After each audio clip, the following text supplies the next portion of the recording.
Who is Philip Platek? Please tell us your story. Come e perché avete scelto FC32 per il passaggio del testimone? The Volpi group had signed in the papers, for the sale that there were no pending litigations from any of the regulatory agencies. Sei passato dal giocare a calcio per passione ad investire in questo sport, diventando poi proprietario di più clubs. We absolutely need it. Le mie domande sono: qual è stato il suo approccio alla gestione finanziaria? Come ha visto il ruolo dello Spezia Calcio nella comunità locale e come ha contribuito a rafforzare questo legame? Quindi ho dovuto rivolgermi al tribunale arbitrale dello sport per oppormi alla FIFA. How did you identify Mr. Gazzoli as the man for the job? Why? How did you choose Spezia? The whole coaching situation with Vicenda, Italiano. Michele Masala ci scrive dicendo: credo che sia uno dei pochi, se non l'unico in Italia, a prendere una posizione simile, e questa la dice lunga sul suo carattere. Grazie Presidente. Philip, abbiamo parlato tanto del passato, parliamo anche un po' del futuro. Senti il grido che ti spinge avanti, che ti fa volare con i nostri colori dentro ad ogni città. Siamo uccelli predatori, siamo aquile, si sa. Questa è Spezia, che ne dici?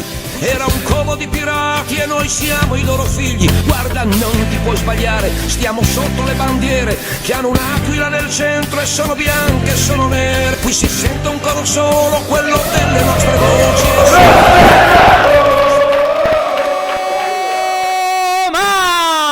Prima di tutto, grazie mille Jennifer Platek per tutto il tuo supporto e l'aiuto nel coordinare e nell'organizzare questa chiacchierata con Philip Platek. First of all, thank you very much Jennifer Platek for all the help in organizing and coordinating this chat, giving us the possibility to record with Philip Platek. So, thank you very much again. Rapidissimo appunto a proposito della struttura e dell'evoluzione nel montaggio di questa chiacchierata per meglio assaporarla.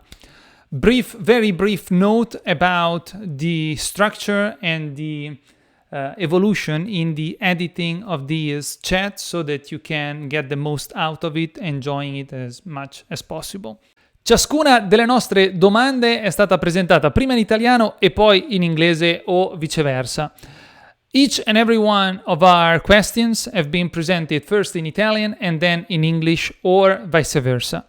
Per quanto riguarda le risposte del signor Philip Platek, sono state nella prima parte tradotte automaticamente dall'intelligenza artificiale, che poi così intelligente non è, e quindi nel prosieguo della chiacchierata vedrete progressivamente diminuire le traduzioni artificiali e verranno invece mantenuti i sottotitoli che sono stati creati nel modo più accurato possibile.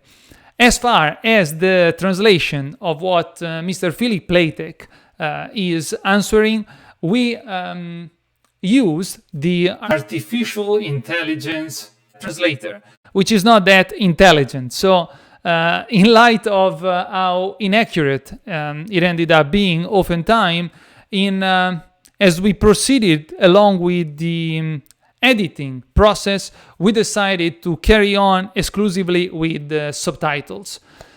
Spero che possiate godervi al meglio quello che sono le parole del nostro ex presidente. Il montaggio è stato volutamente mantenuto il più originale possibile, con tante delle pause, affinché si possa vincere al meglio il messaggio che il nostro ex presidente voleva convenire e potesse essere meglio compreso da tutti, al di là di quello che dice, anche per come lo dice. E ora vatti a ricordare tutto quello che ho appena detto in italiano. I was saying that basically we try to maintain the message as authentic as possible, carrying on with the subtitles as faithfully as possible, even with the pauses, so that we can get the most out of the communication of our ex-president, just as much for what he says,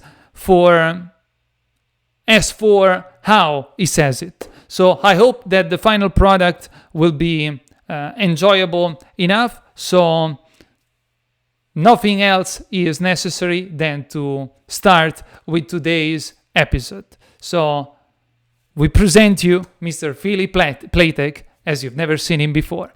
Quindi non c'è rimasto nient'altro da fare quindi che dedicarci all'episodio odierno e quindi vi presentiamo il signor Philip Platek come non l'avete mai visto. 21esima chiacchierata a Spaziamo sullo Spezia. Welcome to the 21st chat of Spaziamo sullo Spezia. Come sapete, questa rubrica nasce con l'intento di approfondire le conoscenze sulla storia della nostra città, di cui la passione per la squadra di calcio che la rappresenta costituisce una fetta considerevole non solo della storia, ma anche della nostra cultura popolare. As you know, this podcast was created with the intention to expand our knowledge and to deep dive into the history of our city.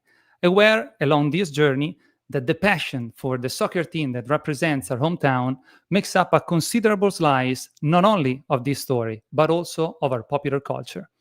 Oggi proseguiamo il nostro viaggio addentrandoci per la prima volta a Spaziamo sullo Spezia all'interno del piano più alto delle sfere dirigenziali e della proprietà del nostro Spezia Calcio. Today we continue our path by delving for the first time on Spaziamo sullo Spezia into the highest level of the management spheres and of the ownership of our Spezia Calcio. Originario della città di New York, nello stato di New York, negli Stati Uniti, membro della famiglia che è stata una delle più recenti proprietarie del nostro Spezia Calcio, ricoprendo anche la carica di presidente. Born in New York City, New York, USA, member of the family that was one of the most recent owners of our Spezia Calcio, who also held the position of president. Today, here with me on Spaziamo sullo Spezia, we have, oggi qui con me a Spaziamo sullo Spezia c'è Mr. Philip Platek. Oh ma! Philip, thank you very much. I can't even begin to express my gratitude for your time. Thank you very much for being here with us. Oh, grazie. No problem.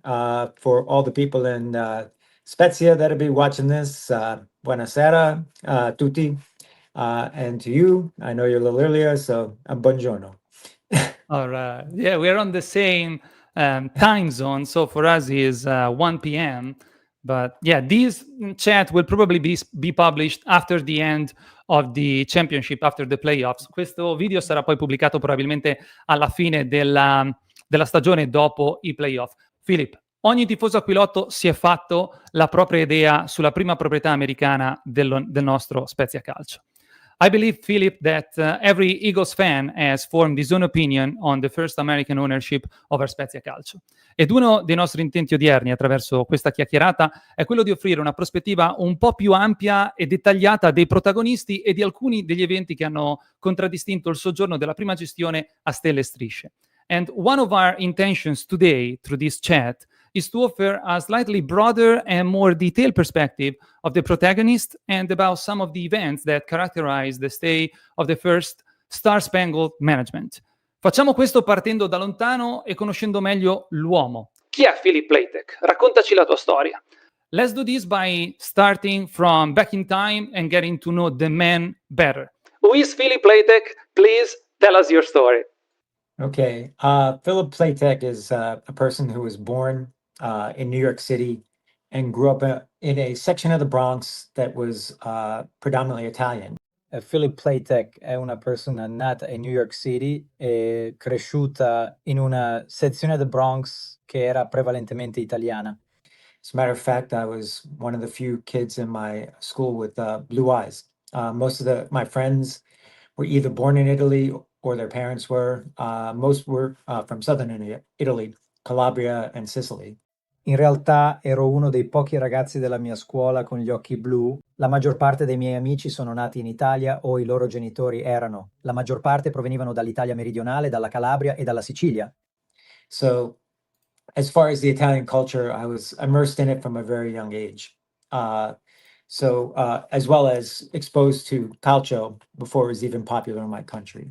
Per quanto riguarda la cultura italiana, io lo ero, immerso in esso fin da giovanissima età. Così come sono stato esposto al calcio, uno sport che mi ha sempre affascinato, prima che fosse anche popolare nel mio paese. So from there, I went on, I've been a soccer fan for all my life, played soccer in men's leagues, pickup games and everything till till I had 2 eye surgeries from soccer balls to soccer balls to the face, and then I developed micro tears in my Achilles, which kind of ended my soccer career. Quindi da lì ho continuato, sai, sono stato un fan di calcio per tutta la mia vita, ho giocato a calcio in campionati maschili, raccoglie partite e tutto il resto, fino a quando mi sono fatto 2 chirurgie oculari Soccer balls to the face. e poi ho sviluppato microterres nel mio acille che mi ha chiuso la mia carriera di calcio. How did that happen? Just running, cutting, and playing as a 50-year-old man against 20, 30-year-old men. So that's, Father Time always wins. Sto semplicemente correndo, tagliando e giocando come un uomo di 50 anni contro giovani adulti dai 20 ai 30 anni. Pertanto sì, il tempo prevale sempre nella sua inesorabile corsa. In addition to that, I expose my children. I coach my daughter's soccer team went from youth till the time she had hit the high school level. In aggiunta a questo, io esporto i miei figli. Io alleno a mia figlia. La squadra di calcio è passato dalla giovinezza fino a quel tempo. Aveva raggiunto il livello del liceo. Same thing with my son. My son actually was considered one of the top soccer players in the region. He was all New England, which is where I live, in the New England area, which is about 5 states. All New England prep school. He had made the team there. Wow, So- congratulations. Nice. Lo stesso con mio figlio. Mio figlio era in realtà considerato uno dei migliori giocatori di calcio della regione. Era tutto New England, che è dove vivo, nella New England area, che è circa 5 stati, tutto New England Prep School. Aveva fatto la squadra lì così. So we gotta ask, what position were you playing? I always played, kind of an attacking midfield, holding midfield. And then, kind of as I aged, I kind of moved away from the goal, towards towards a more Got it. defensive role. Ho sempre giocato, sai, una specie di centrocampo attaccante, tenendo il centrocampo e poi, sai, un po' mentre invecchiavo. Sai, mi sono allontanato significativamente dall'obiettivo, orientandomi verso un ruolo più difensivo. So, And was your brother Robert playing with you as well? no, he was actually a very big basketball player. He actually still plays basketball to this day. No, in realtà era un grande giocatore di basket. Gioca ancora a basket fino ad oggi. All right, so there was this rooted passion for soccer, at least for your side of the family. You said yourself and your daughter and your son. That's awesome. And, That's and good as to well see. as my I don't wife. know. My wife actually played in college as well. So she grew up playing Wow. football. So we were pretty much a soccer family. E così come mia moglie, anche mia moglie ha giocato al college, quindi è cresciuta a giocare a calcio. Quindi eravamo praticamente una famiglia di calcio. Got it. So you mentioned growing up in the Bronx. I've been to New York only once as a tourist, but Sure. Bronx doesn't have this great name as an area. What was your experience as a kid? How was growing up for you? I know that I had the pleasure, the privilege to meet you and Jennifer once, and you shared this story that you worked, you paid your studies by working during your university. Yes. Am I right? So please tell That is us how that part of your background, please. So, well, growing up in the Bronx, which is, back in the day, my neighborhood was a very safe neighborhood. Everyone knew each other. Like I said, it was very close knit. It was like, basically an Italian community within I a see. pocket of New York City. Il mio quartiere era un quartiere molto sicuro, tutti si conoscevano, come ho già menzionato, era veramente molto vicino. Era come, sai, fondamentalmente una comunità italiana all'interno, dentro una tasca di New York City. So everyone knew each other. Everyone looked out for each other. The kids, there was Nice. never any real crime. Everything was pretty safe. We went out late at night, all walked to school together. I was, today's my parents would be arrested, but, I was walking to school with my sister, my brother, she was 8, I was 6, and then, kind of, and so on down the line. So very safe area. Così tutti si conoscevano, tutti si prendevano cura l'uno dell'altro, i bambini. Non c'è mai stato nessun vero crimine. Tutto era piuttosto sicuro. Siamo usciti a tarda notte e siamo andati a scuola insieme. Io, sai, oggi i miei genitori sarebbero stati arrestati. Ma stavo andando a scuola insieme a mia sorella e mio fratello. Mia sorella aveva 8 anni, io 6, ed era davvero una situazione tranquilla e sicura. And then as far as my college and everything, basically I was one of 6 kids. So Wow. I was number 2 towards the top. So had to work a couple jobs in the summer, work while I was at college in order to pay for my education. E poi fino al mio periodo scolastico al college, è tutto.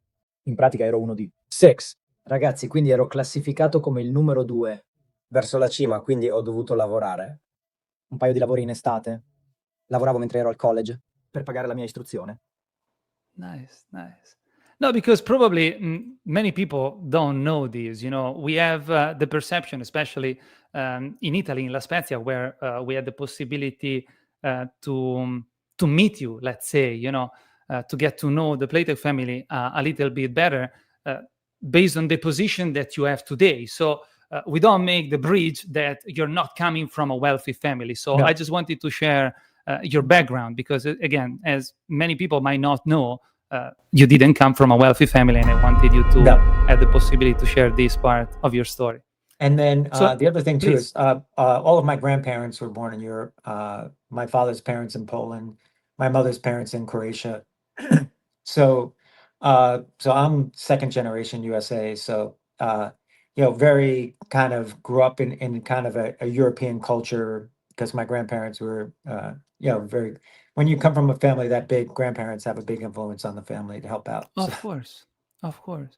E poi anche l'altra cosa è che tutti i miei nonni sono nati in Europa, i genitori di mio padre in Polonia, i genitori di mia madre in Croazia.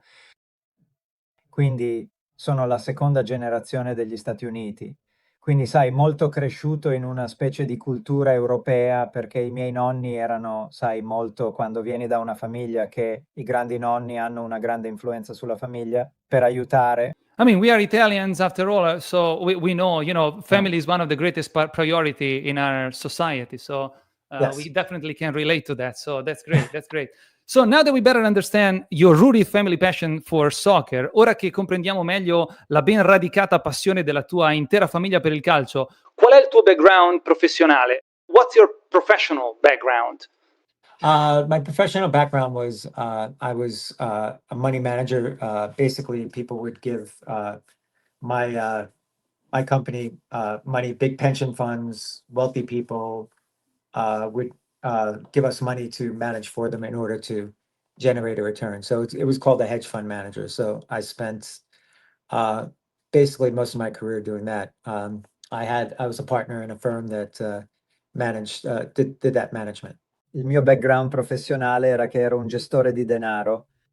Fondamentalmente le persone darebbero soldi alla mia azienda, inclusi grandi fondi pensione e individui benestanti, per gestire i loro capitali e generare un rendimento. Questo processo è noto come gestione di hedge fund e ho dedicato gran parte della mia carriera a questa attività. In passato ero un socio in una società che si occupava di tale gestione. and you did that right after college. That's what you started to do immediately after college? Well, right after college, I worked for one of the big accounting firms, PricewaterhouseCoopers, and then went into the investment business after 4 years there. I really didn't see myself, staying in public accounting. Beh, subito dopo il college, una delle grandi società di contabilità. Successivamente è entrato nel settore degli investimenti e della finanza. Dopo 4 anni lì, davvero non mi vedevo, sai, rimanere in contabilità pubblica. Sei passato dal giocare a calcio per passione ad investire in questo sport, diventando poi proprietario di più clubs. Cioè questa già di per sé è una storia di grande ispirazione. Cioè, what I was just saying is that you went from playing soccer to own multiple teams throughout Europe. I mean, that by itself is already an inspiring story, understanding a little bit better your background now. So, quando e come avete attratto l'opportunità di investire nel calcio? When and how did you attract the opportunity to invest in soccer? So basically, the business that my brother was in managing, he also was working in a money management operation, had basically made loans to American sports teams, particularly in baseball and as well as a couple other sports. Quindi fondamentalmente il business in cui mio fratello era in gestione lavora anche in un'operazione di gestione del denaro. Aveva fondamentalmente fatto prestiti alle squadre sportive americane, in particolare nel baseball, e così come un paio di altre coppie di altri sport. The opportunity arose to make some similar type loans to teams in Europe. So, we had discussions because he knew, my passion for Europe, European soccer, knew I, had a pretty good, knowledge of the game. So, while he was doing that type of work, some opportunities came for kind of interesting sports ownership opportunities. So, started to explore that, and that's how we kind of got involved. L'opportunità di concedere prestiti simili a squadre in Europa è davvero significativa e affascinante. Quindi, avevamo, discusso ampiamente perché lui sapeva, della mia passione per l'Europa, in particolare per il calcio europeo. Lui era consapevole che, avevo una profonda conoscenza del gioco. Quindi, mentre portava avanti quel tipo di lavoro, si sono presentate alcune opportunità per delle interessanti iniziative di proprietà sportiva. Pertanto abbiamo iniziato a esaminare queste possibilità ed è in questo modo che ci siamo ritrovati coinvolti. Il calcio è uno sport molto in crescita negli Stati Uniti, lo vedo vivendoci, diciamo. Perché dagli Stati Uniti andare ad investire in calcio in Europa? Soccer is a sport that is rapidly growing in the United States. I can see that myself living here. So Why go from the United States to invest in soccer in Europe? Well, we didn't, as far as, the cost of ownership in the United States for a soccer team was very, very high. You're talking hundreds of millions of dollars. in the European- United States. Yeah, if you take a look at, Wow. to buy a franchise, I Got it. think it'll cost, at the time we were doing it was like 400 million to buy a team. Mhm. And the economics were not great for MLS. So, as far as the revenue that they got from TV contracts, a lot of that was, came from Potential of local growth ticket for the sales. franchise, I potential assume. growth. Beh, purtroppo non ci siamo riusciti. Il costo di proprietà di una squadra di calcio negli Stati Uniti era incredibilmente elevato. Stiamo parlando di centinaia di milioni di dollari in spese. In the United States. Yeah, Se date un'occhiata, acquistare una franchising costa circa 400 milioni di dollari per acquistare una squadra e l'economia non era favorevole per la MLS. Quindi, per quanto riguarda le entrate che ottenevano dai contratti televisivi, molte di quelle erano, arrivate. from Potential of local growth ticket for the sales. franchise, I potential assume. growth. Right. Yeah, so if you took a look at that, the benefit was there was no, obviously relegation. So in taking a look at some of the opportunities in Europe, there were some interesting opportunities that we decided to explore. Sì. Quindi se hai dato un'occhiata a quello, il vantaggio era che non c'era, ovviamente una retrocessione. Dunque, analizzando attentamente alcune delle opportunità in Europa, ci sono state diverse opportunità molto interessanti che abbiamo deciso di esplorare ulteriormente. Dalla Danimarca al Portogallo, passando per la Polonia, se non sbaglio. Come siete giunti alla conclusione di comprare una squadra anche in Italia e perché avete scelto Lo Spezia? From Denmark, I can't pronounce the name of the team of the Danish. Danjiska, it was called, yeah. To Portugal, Casapia, I can do that. Passing through Poland, if I'm not mistaken, correct me if I'm wrong. How did you come to the conclusion of buying a team in Italy as well? And how did you choose Spezia? Okay, well, if you take a look at the top 5 leagues in Europe, you have obviously Spain, England, France, Germany, and Italy. If you take a look at, obviously the Premier League is in its own little realm within itself. Elite, let's say. Yeah, but if you take a look at, in England, the number of recognizable franchises, you have Chelsea, Arsenal, Manchester United, Man City, quite a few. Beh, se date un'occhiata ai primi 5 campionati d'Europa, avete ovviamente Spagna, Inghilterra, Francia, Germania e Italia. Se si dà un'occhiata, ovviamente la Premier League è nel suo piccolo regno dentro di se stessa. Elite, let's say. Yeah, Ma se osservate attentamente in Inghilterra, il numero di franchising rinomati che si conoscono come Chelsea, Arsenal, Manchester United, Manchester City è davvero considerevole. Right. If you take a look at France, the average sports fan knows of one team, PSG. Right. If you take a look at Spain, there was two, obviously Barcelona, Real Real. Madrid. And then if you take a look at Germany, Bayern Munich. You know, if another team could win, people would still think Bayern Munich won that year. Same thing with PSG. Se date un'occhiata, francese il fan sportivo medio sa di una squadra. PSG. Se date un'occhiata alla Spagna. Ce n'erano due, ovviamente Barcellona, Madrid. E poi se date un'occhiata alla Germania. Bayern Munich, sai se un'altra squadra potrebbe vincere? La gente penserebbe ancora che Bayern Munich ha vinto quell'anno. La stessa cosa con PS. PSG. If you take a look at Italy, though, again, you know, Italy was once the top league in the world, and for various Right, reasons. in the 90s, Yeah. the end of 80s. Yeah. But if you take a look at the number of recognizable franchises, you have Inter, you have Milan, you have Juventus, you have Napoli, Roma, you know, some iconic players, you know, came out of there, you know, identifiable franchises. So, you know, we thought that was pretty interesting. Se date un'occhiata all'Italia, però, di nuovo sai che l'Italia era una volta la migliore campionata del mondo e per... Right, in the 90s, Yeah. the end of 80s. Yeah. Ma se date un'occhiata, il numero di franchising riconoscibili, hai l'Inter, hai Milan, hai la Juventus, hai Napoli, Roma, sai alcuni giocatori iconici che conosci sono usciti da lì, sai franchising identificabili, quindi sai che abbiamo pensato che fosse piuttosto interessante.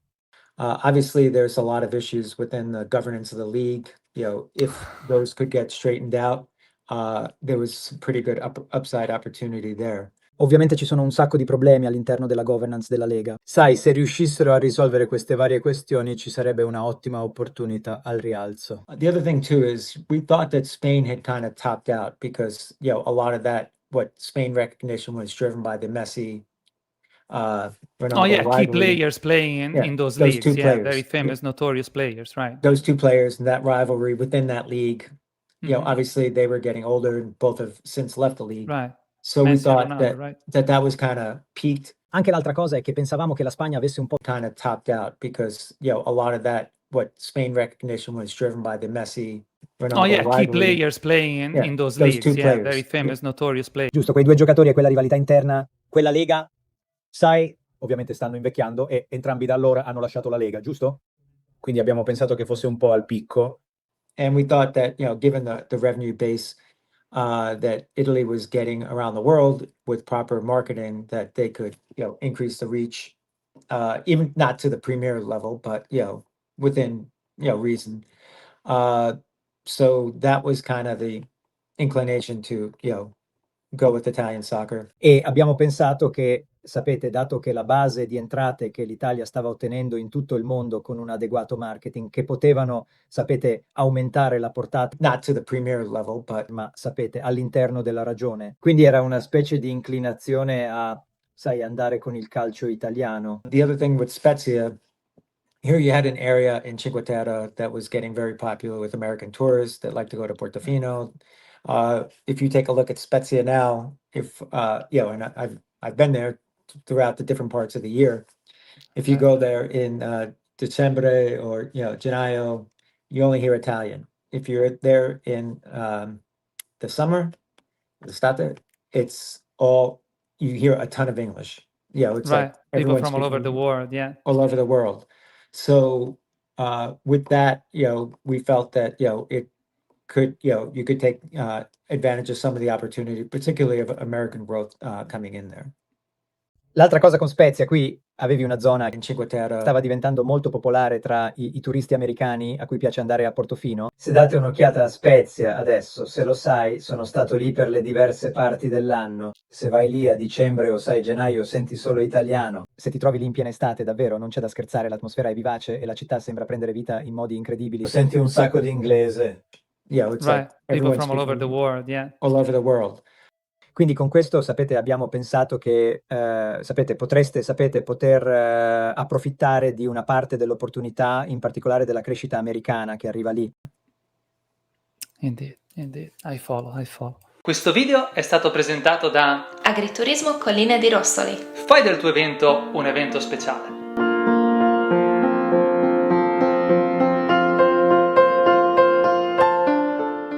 È l'11 febbraio 2021 quando viene annunciata la notizia. Volpi ha ceduto Lo Spezia alla famiglia Platek. Sono arrivati gli americani. It is February 11th, 2021 when the news is announced. Volpi has sold Spezia to the Platek family. The Americans have arrived. Che memoria hai di quel periodo? What memories do you have of that period? Well, my first game that I attended, obviously, watching the games, prior to it, and watching the games in America. But my first game that I actually attended was against Cagliari, and it was a critical game because both were kind of in that relegation zone. La mia prima partita a cui ho partecipato, sai, ovviamente, sai, guardando le partite, sai, prima e guardando le partite in America, ma la mia prima partita a cui ho davvero partecipato è stata contro Cagliari ed è stata una partita critica perché entrambi erano in quella zona di relegazione. So it was, a kind of a must win for Spezia at the time. And what happened was, I guess it was Maggiore and Piccoli had scored, I think, in that game. And then it came down to, in the last seconds that, Cagliari had scored, but it got called back on an offside. So it was a great start to it.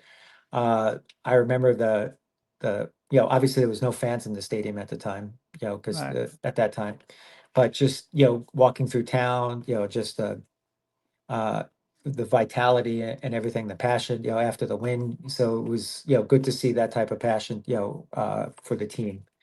Ovviamente non c'erano tifosi presenti nello stadio in quel periodo perché era quel periodo, tuttavia semplicemente camminare per la città e vivere la sua vitalità e tutto il resto insieme alla passione dopo la vittoria fu davvero incredibile. È stato fantastico osservare quel genere di passione per la squadra. However, down forward a couple months, we received notice of from FIFA that there was a potential ban coming because of violations that the prior ownership had.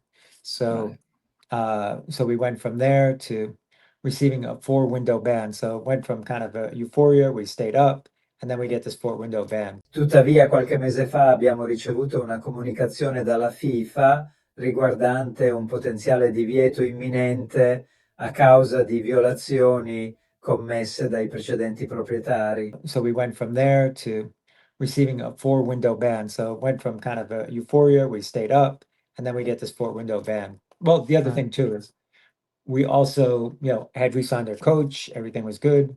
And then Fiorentina had some problems with Gattuso. Right. They broke that contract, and then they came in, wanted our coach. So I had to deal in, the first year there, I had to deal with a coaching crisis, a FIFA ban, and just having to build this. We had to build a squad to prepare for that. Beh, anche l'altra cosa è che anche noi We also, had re-signed their coach, andava tutto bene. and then Fiorentina had some problems with Gattuso. Right. Hanno rotto il contratto e poi sono entrati, volevano il nostro allenatore. Quindi ho dovuto affrontare, e sai, il primo anno lì ho dovuto affrontare una crisi dell'allenatore, un divieto della FIFA And just having to build this. We had to build a squad to prepare for Absolutely. that, as well as we'll hiring a dig new into coach. we'll dig into it together. Yeah, this question was more, about is there any anecdote of the negotiation phase before Oh no, you no, signed no. that you could It share kind of with went us? back and What a- forth, and it was nothing too crazy. They had wanted a lot more money than we were willing to pay, and then we had kind of clauses for relegation, not relegation. At the time, they were looking to sell part of the league to a private equity firm, so there was different scenarios with that and stuff like that. So so those were kind of more the key points and everything in negotiation. Thank you for sharing that with us. niente di troppo pazzo, sapete, avevano voluto, sapete, molto più soldi di quanto eravamo disposti a pagare e poi avevamo, sai, una specie di clausole. Clauses for relegation, not relegation. All'epoca stavano cercando di vendere una parte della Lega a una società di private equity. quindi c'erano scenari diversi con questo e simili questioni. Pertanto questi erano i principali punti chiave e l'intero negoziato. Thank you for sharing that with us. Going back to how inspiring the Plateks story is, as a kid, playing soccer, teaching soccer to your kids. Would you have ever imagined that you would have ended up, that your family would have ended up owning so many clubs throughout Europe? Or was it actually a goal growing up because of the passion for the game? No, I never would have imagined that. Yeah. So, no. It was something I wouldn't have imagined 2-3 years before we did it. So, completely different. And, there were circumstances around just, my personal situation. My partner had wanted to retire, so we kind of wound down the business. So, we had that as well. So I was kind of available to kind of take the reins over at Spezia. You had more time and the opportunity Yeah. to dedicate yourself to it. That's awesome. Such is life. Yes. You have plans, but then it's unpredictable and exciting at the same time. No, non l'avrei mai immaginato. Pertanto sì, era qualcosa che non avrei mai immaginato 5 anni fa. Something I wouldn't have imagined 2-3 years before we did it. So completely. E sai, c'erano circostanze intorno alla mia situazione personale. Il mio partner aveva voluto andare in pensione, quindi abbiamo chiuso l'affare. Pertanto sì, avevamo anche quello. In quel momento ero un po' disponibile per prendere le redini Over at Spezia. You had more time and the opportunity Yeah. to dedicate yourself to it. That's awesome. Such is life. Yes. You have plans, but then it's unpredictable and exciting at the same time. Moving on. Era un covo di pirati e noi siamo i loro figli. Era un covo di pirati e noi siamo i loro figli. Ed appena il nuovo capitano prende il timone e scorge all'orizzonte i primi ostacoli. Conseguenze anche di errori del precedente comando. It was a pirates then, and we are their children. These are the words of our hymn. Era un covo di pirati e noi siamo i loro figli. And as soon as the new captain takes the helm, he sees the first obstacles on the horizon. Consequences in part caused by errors of previous command. Per esempio, quando avete scoperto che avreste dovuto sostenere 4 turni di blocco di mercato? For example, When did you find out that you were going to have to endure 4 blocked transfer windows? Yeah. you didn't know that before acquiring. No, Spezia. actually, the Volpi group had signed in the papers, for the sale that there were no pending litigations from any of the regulatory agencies. So that was, Because part of that it. would have been my next question. So if you didn't know, who should have, do the due diligence for you to protect your position? I mean, I just don't see how that happened at this level. You know what I mean? Was it Yeah. like a trick that Volpi pulled on you guys? How did that happen? Part of it, yeah, we contend that there were issues that weren't disclosed with that. So they said that, we knew that there was an investigation, for this trafficking. There was Spezia police had done some investigation. However, they said that all of that was resolved, that they had settled with the Italian Federation, and that FIFA had nothing pending. Sì, una parte, sì. Sosteniamo che ci sono stati problemi che non sono stati divulgati con questo. Quindi hanno detto che sapevamo che c'era un'indagine, An sai. investigation, for this trafficking. There was Spezia police had done some investigation. Ma hanno detto che tutto ciò era stato risolto, che si erano accordati con la Federazione Italiana e che la FIFA non aveva nulla in attesa. So the Italian And then you Federation. find out that wasn't the case. Yeah, basically in about April of 2021.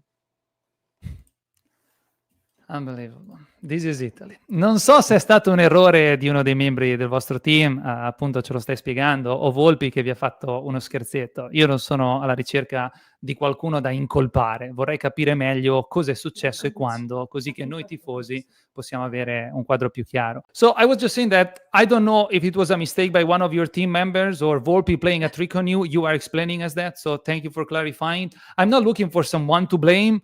I would just like to have a better understanding of what happened and when, so that we the fans can have a clearer picture, because we tend Sure.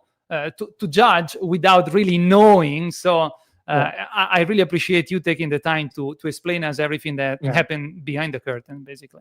So yeah, we had gotten a letter from FIFA in April of 21 saying that you never responded to our request for information regarding the claim that FIFA was talking about the illegal of bringing in these kids from the academy in Nigeria. Perciò sì, avevamo ricevuto una lettera dalla FIFA nell'aprile 21 saying that you never responded to our request for information regarding the claim that FIFA was discutendo della presunta illegalità di trasferire questi ragazzi dall'accademia in Nigeria. So at that point, we had to prepare a rebuttal, a draft of FIFA, addressing the case. And then we found out in July of 21 about the 4-window ban. A quel punto, sapete, dovevamo preparare una confutazione, una bozza della FIFA, sapete, per affrontare il caso. And then we found out in July of 21 about the 4-window ban. And you took this matter into your own hands, Yes. meeting with whoever you needed to meet with, going to Switzerland, dealing with judges. Yeah. So you didn't have to do that, but you decided to do it. Well, we had to fight it because the 4-window ban was going to be death to a team like Spezia. Beh, abbiamo dovuto combatterlo perché 4-window ban was going to be death to a team like Spezia. So initially, I went to appeal it in front of FIFA, and their ruling was that they were going to uphold the ban. And then I had to then go before the Court of Arbitration of Sport to take on FIFA. So I had to fight FIFA's disciplinary committee in the Court of Arbitration of Sport, at which time we prevailed with that, based on the case that our lawyer Antonio Ragosi, the Swiss lawyer, and myself had put together. Pertanto all'inizio mi sono recato a presentare un appello alla FIFA e la loro decisione era di rifiutare la revoca del divieto, mantenere il divieto, e quindi ho dovuto rivolgermi al Tribunale Arbitrale dello Sport per oppormi alla FIFA. Quindi ho dovuto combattere il comitato disciplinare della FIFA in Tribunale di Arbitrato dello Sport. We prevailed. Sulla base del caso che il nostro avvocato Antonio Ragosi e io avevamo messo insieme. È stato questo il primo imprevisto che avete dovuto fronteggiare? Was this the first unexpected event that you had to face? That was the first. And then the second was probably that year when we the whole coaching situation with Vincenzo Italiano. After the season, when we had achieved Salvezza, we had renewed his contract. We thought we were moving along. We talked about players that were on the squad that he wanted to keep. È stato il primo, e dopo il secondo è stato probabilmente quell'anno in cui noi, sai, l'intera situazione allenatore con Vincenzo Italiano, dopo la stagione, sai, quando avevamo finalmente raggiunto Salvezza, avevamo rinnovato il suo contratto, pensavamo di andare avanti, abbiamo discusso dei giocatori che, sai, erano nella squadra e che voleva tenere. Players that he, positions, where he wanted to upgrade. We were talking about. So you were already working to please the coach that decided to stay and sign the contract before leaving in the middle of the night, let's say.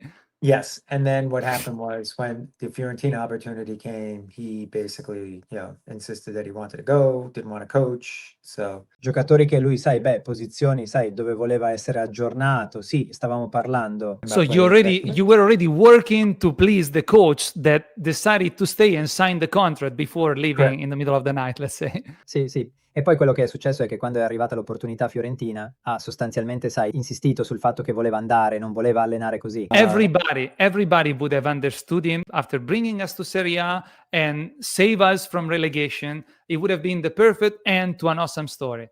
Yeah. I don't know why he decided to sign the contract and then stop answering the phone for days and disappear on all of us. Well, what happened? That wasn't Non era oggi importantissimo vincere per la classifica, vincere per i 3 punti, era vincere per rimanere gli unici nella storia ad aver ottenuto 10 vittorie e siamo dispiaciuti solo per questo. Voglio dire, dopo tutto, la vendetta è un piatto che va gustato freddo. Complimenti al nostro avversario perché è riuscito a bloccarci su un qualcosa che tutti volevamo e ci dispiace tanto, ci dispiace tanto, ci dispiace tanto. Siamo uccelli predatori, siamo aquile, si sa. If you recall back then, there was rumors that he was going to go to Napoli. There was, because they had gotten rid of Gattuso. There was rumors he was going to go to Torino. There was rumors he was going to go everywhere. And I don't know if they had contacted him or what, but he came to the table. We renewed his contract. And then from there, and we gave him, a bonus for staying up. And then, I got a call from Fiorentina, told me they wanted to talk to our coach. I said no. He signed a contract. I wanted to keep him. And then, things transpired, as you know, the way they did. So I had to, put together a deal to, benefit Spezia as best we could. Se si ricorda, allora c'erano voci che sarebbe andato a Napoli. C'era, sai, perché si erano sbarazzati di Gattuso. Ci sono state voci che stava per andare a Torino. Ecco che potrebbe andare ovunque. Non so se l'avessero contattato o meno, ma è tornato al tavolo delle trattative. Abbiamo rinnovato il suo contratto e poi da lì abbiamo dato, sai, un bonus. For staying up. Poi ho ricevuto una chiamata da Fiorentina. Mi ha chiesto e mi ha detto che volevano parlare con il nostro coach. Ho risposto di no, ha firmato il contratto di rinnovo, voglio tenerlo. E poi, sai, le cose sono successe come sono successe. Quindi ho dovuto, concludere un accordo per, beneficiare la specie as best we could. So that included a cash payment as well as we received one player Ristov. who's currently our captain. Exactly. Thank you. I know. I keep remembering that during my life. So thank you very much. So No, yeah, these are probably arguably one of the best, if not the best defender in Serie B, one of the top defenders as of right in now. Serie B. Yeah. He grew a lot. Yeah. This would be better question for Vincenzo Italiano, but it wasn't really a professional conduct from his part. But let's move on. As you said, there were many difficulties, and it's also difficult to try to relate to them in a chronological order. So let me just introduce the next. Yeah. So at that point, after the negotiations dragged on for that, I had to because at the time there was very few starting players that were under contract. A lot of players had been signed on loan. I remember absolutely. So we had to not only build a squad, but we also had to hire a coach. And trying to convince players when you don't have a coach yet was kind of the chicken and the eggs type of situation. Plus, the type of coach that you're going to hire, you have to make sure that those are the right type of players that are for him. If you take a look at our first game against that year was against Cagliari. I think we opened up against that. We, I think, had one field player on the bench, maybe two. So, a quel punto, dopo, the negotiations dragged on for that. I had to. All'epoca c'erano very few starting players that were under contract. Un sacco di giocatori che erano stati firmati in prestito. I remember absolutely. So we had to not only build a squad, but we also abbiamo anche dovuto assumere un allenatore e cercare di convincere i giocatori. Quando non hai ancora un allenatore, it was kind of the chicken and the eggs type of situation. Inoltre, il tipo di allenatore che stai per assumere, devi assicurarti che questi siano i giocatori appropriati per lui. Se date un'occhiata alla nostra prima partita di quell'anno contro Cagliari, I think we opened up against that. We, I think, had one field player on the bench, maybe two. We were struggling. I remember that the first season in Serie A, almost half the players were on loan. So we were really building our future on sand, and it was. I assume it must have been difficult. At least that's what I was thinking and what I was sharing through our content to sign up players having to bet to make bet on their development, also in light of the ban with the market windows closed. So I assume you guys had to bet on very young players that you didn't know how they were going to develop, and of course you got hammered for that by us, the fans and the press, and we didn't sign like the high price striker everyone wanted and all that other stuff. So but we had Nzola coming back, and there was we in that year we actually didn't really have like that super striker that everyone wanted, and obviously we did face the one window ban in January because we thought we didn't want to go out into the market try and get that one window kind of waived, just for the simple reason that one, there was no glaring weakness at the time. But what the other thing too is we thought that we could potentially get one window, so it was better to have that served as opposed to having to serve it in the summer. Better to serve in the January window than the July window. That way in the summer you would have had more time probably to select players. Yes. Got it. Sì, non abbiamo firmato, come quello che tutti volevano l'attaccante ad alto prezzo e tutta quella roba. Quindi sì, ma sapete, avevamo Azzola ritornato e e quell'anno in realtà non avevamo quel super attaccante che tutti volevano, e ovviamente abbiamo affrontato We did face the one window ban di una finestra a gennaio, perché abbiamo pensato, non volevamo uscire nel mercato, cercare di ottenere quella, una finestra, una specie kind of di waived. solo per la semplice ragione che, non c'era alcuna palese debolezza in quel momento, ma anche l'altra cosa è che pensavamo di poter ottenere una finestra. Quindi era meglio averlo servito piuttosto che, doverlo servire in estate. Meglio servire nella finestra di gennaio che luglio. Than Right. That way in the summer you would have had more time probably to select players. Yes. Got it. Questo video è stato presentato da Agriturismo Collina di Rossoli. Fai del tuo evento un evento speciale.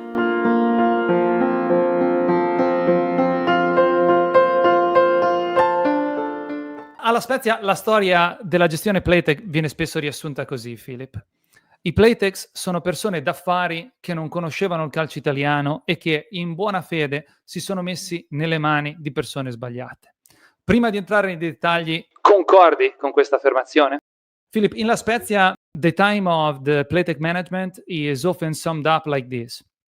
The Plateks are business people who did not know Italian football well enough and who, in good faith, put themselves in the hands of the wrong people. Before going into details, talking about the various managers you work with, do you agree with this statement?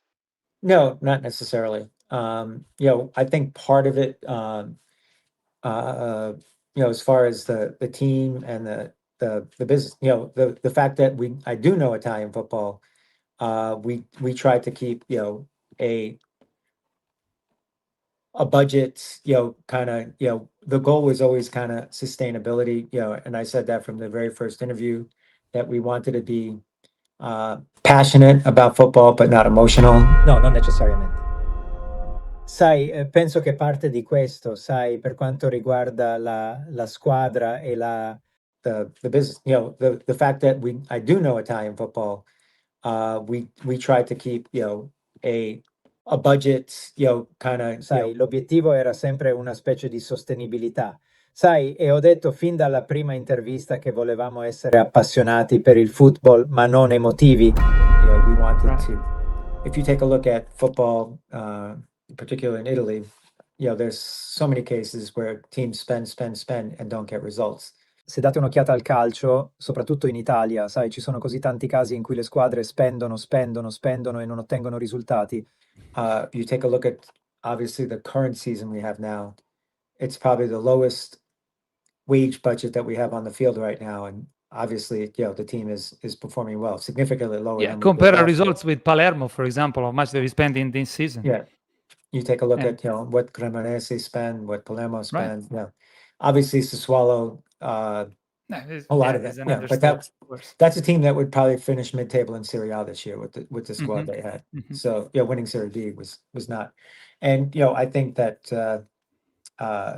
the other thing too is I was always kind of a firm believer of having the right coach as well. It all starts there, and having the right culture, the right players.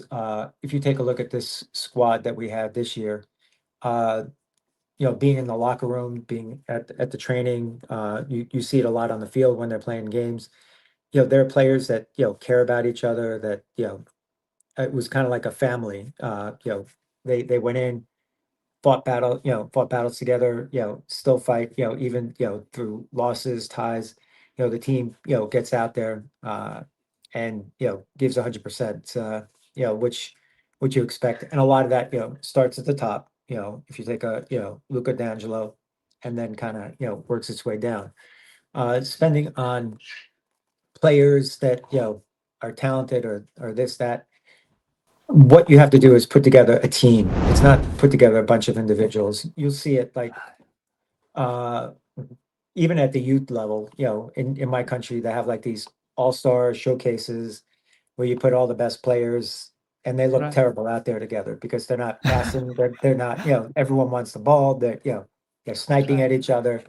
So what kind of our kind of business plan was to put together a sustainable project. Obviously you have your budget.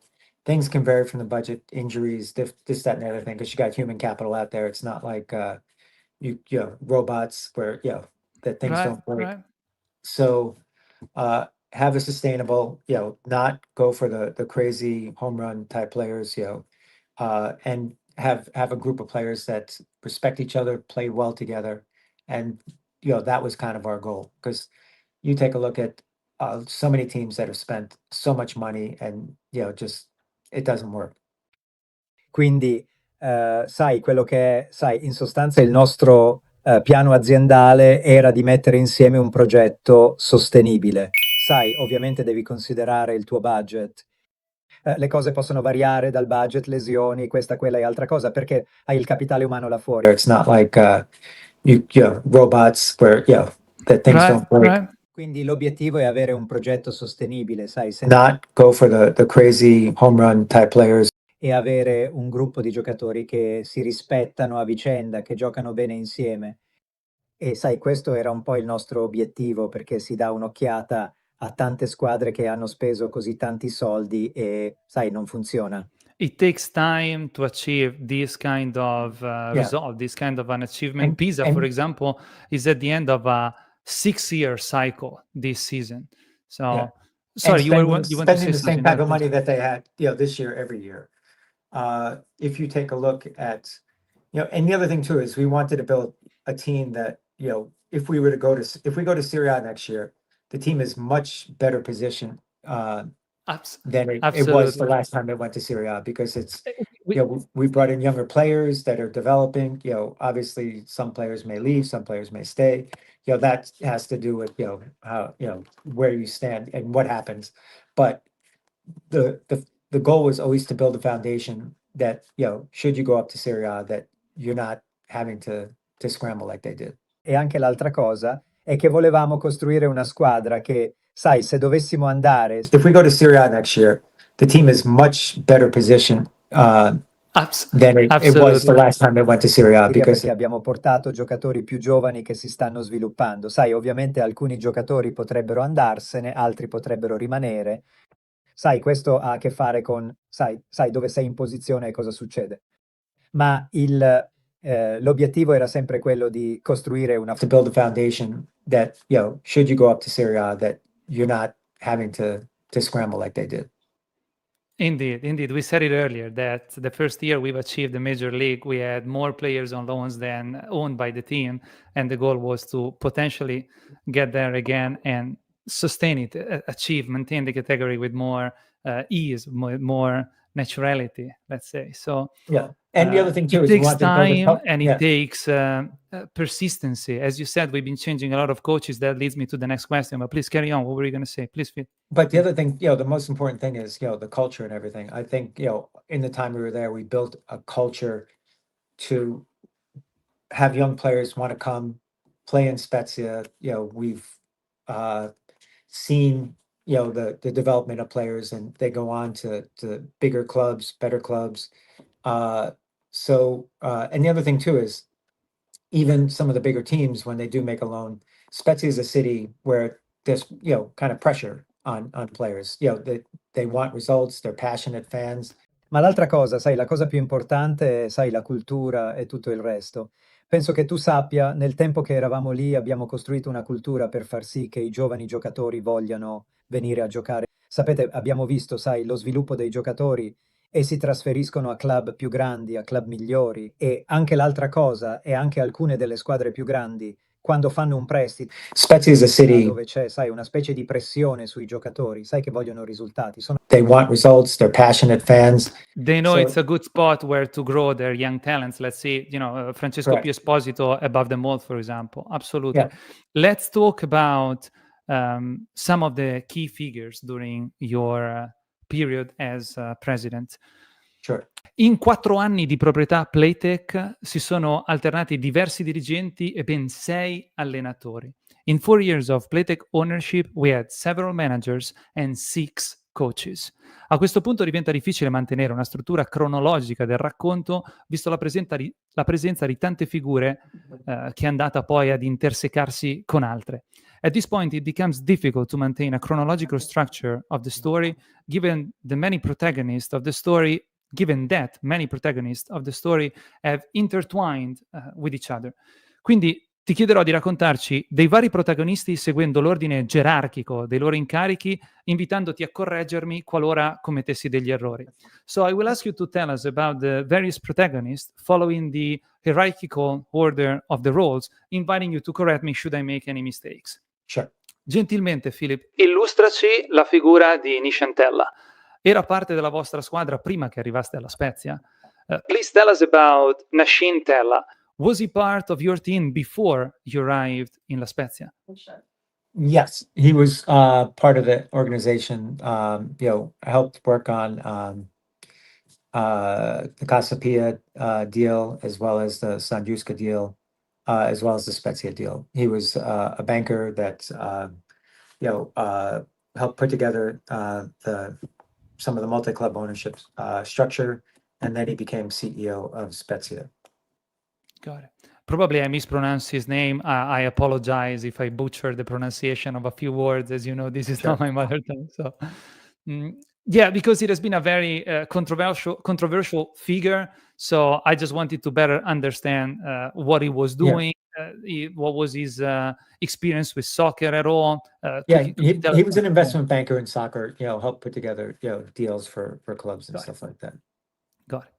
La prossima è una domanda di Daniele, membro del nostro gruppo WhatsApp Speziati a tutto campo, che è la spina dorsale del nostro canale. The next one is a question from Daniele, member of our WhatsApp group Speziati a tutto campo. That is the backbone of our channel, let's say. Okay. Ricordando che sotto Tella hanno operato Riccardo Piccini prima ed Eduardo Macià dopo, reminding our audience that under Tella worked Riccardo Piccini first and Eduardo Macià later. Cosa pensavi dei tifosi e delle loro critiche quando venivano animatamente a chiedere l'allontanamento di Tella e Macià? Philip, what did you think of the fans and their criticism when they came vehemently to ask the ownership to release Tella and Macià from their positions? Well, I respected their opinions, but at the same time, we have to evaluate things from a business level. There's a lot of things that go behind the scenes. So, they also wanted me to, bring in certain strikers and everything. So, you have to kind of evaluate things and then let things move at a certain pace, from a business perspective. So it was, kind of a collective role amongst the investor base as to how, we were going to execute certain things. doing some research in preparation of this chat, I also found a banner basically where we as a fan, but I didn't write those banners. So they also wrote Melissano out, and Melissano today is one of the greatest we have left. So go figure. But at the end, you did end up firing Tella and then Macià. So what made you change your mind? Just different circumstances and stuff like that. I can't comment on Macià because there's certain things behind the scenes there with that. I'll just leave it at wasn't kind of disagreements between he and myself. It's not I don't there's I won't say anything. There's he's suing Spezia, all this, so I can't. Yeah, I had a direct question about it, which I'm not going to ask you at this point. But as you just mentioned, is it still ongoing? So is it still ongoing? So I can't. I see. Okay. Thank you. Absolutely. Not that I'm not involved, but I don't want to put the club. Absolutely. And Tella, it was just kind of, we needed to change the CEO role, and there was a couple things that were going on. One, I needed someone that was in Italy more full time. I needed someone that had experience in, because we were at the same time we were renovating the major renovation of the stadium. Right. So I wanted to find someone that to become the CEO that had very good, strong relationships within the league. Someone that wasn't like at a Juventus or something like that. You bring them to a small, a larger club. You bring them to a smaller club, and it's just a different type of mindset. And someone that had gone through a stadium renovation. So that's when I had met with Andrea Gazzoli. Spal had done the major renovation. They had gone through a relegation. He's been around Serie B's football for quite a number of years. So I thought that he was a good candidate to fit that role. Got it. Perfect. So it's just more of a someone that was better position, better fit for what were the plans ahead for you. What was on the horizon and what I wanted. Right. And Tella, era che dovevamo cambiare il ruolo di CEO in azienda, e io, sai, c'erano un paio di cose che stavano succedendo. Uno, sai, avevo bisogno di qualcuno che fosse in Italia più a tempo pieno. Avevo bisogno di qualcuno che avesse esperienza perché eravamo in questo, allo stesso tempo stavamo rinnovando la grande ristrutturazione dello stadio. Quindi volevo trovare qualcuno che diventasse il CEO che, sai, avesse ottime e solide relazioni all'interno della Lega, qualcuno che conosci bene. Someone that, wasn't like at a Juventus or something like that. You bring them to a small, a larger club. You bring them to a smaller club, and it's just, a different type of mindset. Sperimentato una ristrutturazione dello stadio. Sai, è stato quando io, sai, ho incontrato Andrea Gazzoli, sai, Spalla aveva fatto le grandi ristrutturazioni dello stadio. Avevano passato una retrocessione. He's been around Serie B's football for quite a number of years.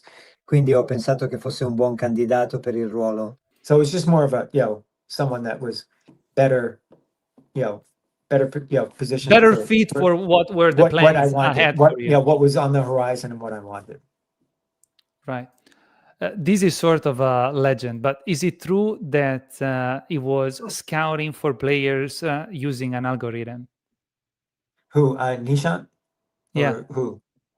Yeah, I don't know who Rose was, but that you were using this algorithm or not. No, there was no algorithm. Okay. Well, you did. There was some screening and stuff like that. You look for players that fit certain criteria, but it comes down to watching a lot of films, scouting. You have to see things with your eyes. As far as algorithmic, you want to see the personality of the player. You want to look him in the eye. You take a look at, for example, you take a look at, we talked about Pio Esposito, right. And you take a look at Salvatore, two guys that, give you 100% every time on the pitch, a good parents, good family, that they blend well with their players. They they don't they work, they're team players. Assolutamente. Sai, cerchi giocatori che corrispondano a determinati criteri, ma sai, si riduce a guardare molti film, scout. Devi vedere le cose con gli occhi, sai, per quanto riguarda l'algoritmo, vuoi vedere la personalità del giocatore, vuoi guardarli negli occhi. Dai un'occhiata, sai, per esempio. We talked about P.O. Esposito, and you take a look at Salvatore, two guys that, give you 100% every time on the pitch, a good parent. Buoni genitori, buona famiglia, sai, si fondono bene con i loro giocatori, sai che non fanno, lo sai, funzionano, sai che sono giocatori di squadra. Assolutamente. So, but, there's players that we've had that just care about themselves. So, they don't really kind of fit. Live and learn. It is through experience that we improve, indeed, which leads me to the other next thing too is question. you have someone that looks good somewhere else, but it just doesn't fit into your system, doesn't fit in, with, like I said, the team, one of the very big positives of the team this year is, that everything, they work as a cohesive unit. There's, really not a lot of, there's not a ton of weakness on the defensive side, the midfield, and the attack. This is the best. They all do their parts at their best, at the best of their abilities. They are amazingly guided by the current coach. Absolutely. You take a look at that. That's more important to me than what shows up in stats and stuff like that. Obviously, you could look at that because it's going to give you some players that you could potentially want to look at, potentially want to scout. But and you see that with players that trade for 70 million euro, you take them from one team in Europe, you put them in England or day and night, and then they perform completely differently. Absolutely. Facendo tesoro degli errori compiuti ed allontanato Tella ufficialmente fuori il 29 maggio 2024, avete assunto Andrea Gazzoli come direttore generale il 20 luglio 2022, poi nominato amministratore delegato il 3 settembre 2023. Lui, Gazzoli, insieme a Mr. Luca D'Angelo, sono ritenuti i principali salvatori della patria. Learning from the mistakes, as we were just saying, and dismissing Tella officially out on May 29, 2024, you hired Andrea Gazzoli as general manager on July 20th, 2022, then appointed CEO on September 3rd, 2023. He, Gazzoli, together with Mr. Luca D'Angelo, are considered the main saviors of the nation, let's say. Come hai identificato Andrea Gazzoli come l'uomo giusto per l'incarico? How did you identify Mr. Gazzoli as the man for the job? As I said before, I was looking for a CEO, that worked in a small to medium-sized club. I wasn't looking for some executive from one of the top 5 teams because they're used to working in a bigger environment, bigger budgets, bigger scouting departments, facilities to a certain level. I wanted someone that had experience at small clubs, medium-sized clubs. Come ho detto prima, sai, stavo cercando Ezio, sai, che lavorava in un club di piccole e medie dimensioni. Non stavo cercando un dirigente da, sai, una delle prime 5 squadre perché, sai, sono abituati a lavorare in un ambiente più grande, budget più grandi, dipartimenti di scout più grandi, strutture a un certo livello. Volevo una persona che conosci bene, che avesse, sai, una solida esperienza in piccoli club e in locali di medie dimensioni. And like I said, when I had this stadium renovation, there was a major project with a very tight time frame. I wanted someone that had experience in doing that. If you take a look at, a couple years prior, Spal had gone through a similar type of stadium renovation. Spal was, from a club standpoint, pretty close in size to what Spezia is, I should say. And, from a personality standpoint, I kind of liked his personality. His relationships within the league, within all of he's been in football for so long, and had the right personality that I thought to fit within Spezia. E come ho detto, quando ho avuto questa ristrutturazione dello stadio, che era un grande progetto con un periodo molto stretto, volevo qualcuno che avesse esperienza nel farlo. Se date un'occhiata, sapete, un paio di anni prima la SPA aveva subito un tipo simile di ristrutturazione dello stadio. SPA era, da un punto di vista del club, abbastanza vicino in dimensioni. To what Spezia is, I should say. Sai, dal punto di vista della personalità, mi piaceva la sua personalità, le sue relazioni all'interno della Lega. Sai, è nel calcio da così tanto tempo e, sai, aveva la personalità giusta che pensavo adattasse all'interno della... Within Spezia. And the other thing too is, one thing that a lot of times gets unnoticed is, everyone focuses on the players, what's on the pitch and everything. But the staff that work at the corporate offices, from ticketing to, putting together the match and dealing with things, I've always said, and I continue to say, that I think that their work, they've done a great job, the entire corporate staff of Spezia. Often their work goes unnoticed by the fans and different people around around the city, but it never went unnoticed by me. I think that we had a top level staff there, very professional. They work hard, and they worked hard for, we called it the team around the team. When it comes down to, even our team manager, Lorenzo Ferretti, just, the organization, for the travel and hotels and different, logistics and everything, putting together the program and everything, organizing everything. It's, a lot of work goes into that goes unnoticed. So the other thing too is I wanted someone that could, kind of continue with the team, that the team would respect, not to, disrupt what I thought was, a well-run like a hardworking staff that I wanted them to remain, appreciated. E anche l'altra cosa è, sai, una cosa che spesso viene inosservata è, sai, tutti si concentrano sui giocatori, su quello che c'è in campo e tutto il resto, ma lo staff che lavora negli uffici aziendali, sai, dal biglietteria a, sai, mettere insieme la partita e affrontare cose. Ho sempre detto e continuo a dire che penso che il loro lavoro abbia fatto un ottimo lavoro. They've done a great job, the entire corporate staff of Spezia. Va inosservato dai tifosi, ma non è mai stato inosservato da me. Penso che loro, sai, avevamo un personale di alto livello, sono molto professionali, lavorano sodo e, sapete, hanno lavorato sodo sapete, la chiamavamo la squadra intorno alla squadra. Sai, quando si tratta di, sai, persino del nostro team manager, sai, Lorenzo Ferretti, sai, solo, sai, l'organizzazione, sai, per i viaggi e gli alberghi e diversi, sai, la logistica e tutto, sai, mettere insieme il programma e tutto, organizzare tutto. Sapete, molto lavoro ci va in questo, che resta inosservato. Quindi anche l'altra cosa è che volevo qualcuno che potesse continuare con la squadra, che la squadra avrebbe rispettato, sai, non per, sai, interrompere quello che pensavo fosse, sai, un organo ben gestito, sai, come uno staff duro che io, sai, volevo che rimangessero, sai, apprezzati.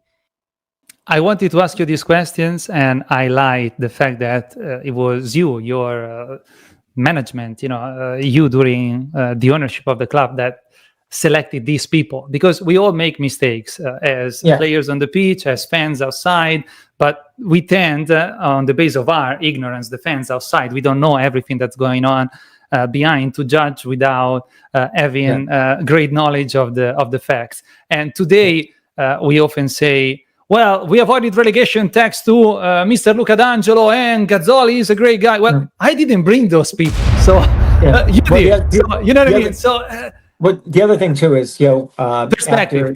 That's what we're here for. Sorry, Philip, go ahead.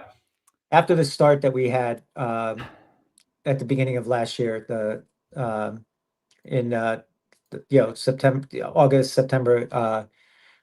2023, I basically formulated a plan for what we had to do to kind of correct things, which included bringing in a new coach. And then if you take a look, worked extensively on the transfer window in January to reshape the team to better fit to compete in Serie B. Not only that, but the goal was to take down the payroll as well. So, of course, in addition to improving the performance on the pitch, we also managed to take down the payroll. So I took a very active role In that, every single transaction had to be approved by me. That continued into, until the time I was there, through January this year. So that was the other thing too. I took I stayed on top of, made sure that, I signed off on every single contract that went. And this is one of our strengths today in switching so many ownerships so quickly, but something else that at that time you've been criticized for. Dopo l'inizio dell'anno scorso, a settembre, agosto e settembre 2023, in pratica, sai, ho formulato un piano dettagliato e ben strutturato per quello che dovevamo fare per correggere le cose, tra cui l'introduzione di un nuovo allenatore. E poi, se date un'occhiata, ho lavorato molto intensamente sulla finestra dei trasferimenti di gennaio per rimodellare la squadra in modo molto più efficace e adatto a competere in Serie B. Non solo questo, ma l'obiettivo era quello di, ovviamente, oltre a migliorare le prestazioni sul campo, Was to take down the payroll as well. So quindi ho assunto un ruolo molto attivo nel fatto che ogni singola transazione doveva essere approvata da me, che continua fino a quando ero lì, fino a gennaio di quest'anno. Quindi anche quella era l'altra cosa, ho preso l'iniziativa, sono rimasto per assicurarmi meticolosamente che, ho firmato personalmente ogni singolo contratto. And this is one of our strengths today in switching so many ownerships so quickly, but something else that at that time you've been criticized for. Carrying on, because I wanted to stay in line with the structure. Sure. You've been touching upon already so many subjects that then we're going to be diving into, and I want to make sure that I don't waste your time. The next question has nothing to do with soccer, but just to break it up a bit. Domanda rapida che esula dal calcio. Quick question outside the subject of soccer. Il nostro amore per la tradizione e la genuinità. Noi della tenuta agrituristica Colline di Rossoli abbiamo da sempre prestato grande cura ed interesse alla cucina ed al buon cibo, che diventano così un motivo di relazione e condivisione con e fra i nostri commensali. Per scoprire queste tradizioni, vienici a trovare.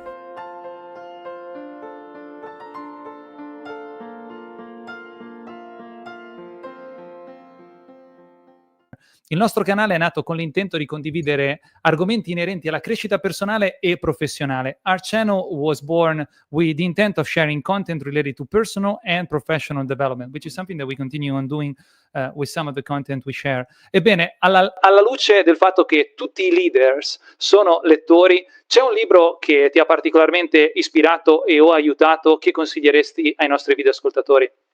In light of the fact that all leaders are readers, is there a book that has particularly inspired you and or helped you that you would recommend the audience, anybody, to read? Any book that has inspired me. A book that had been recommended to me very early in my business career was, basically a book called The 2-Minute Manager.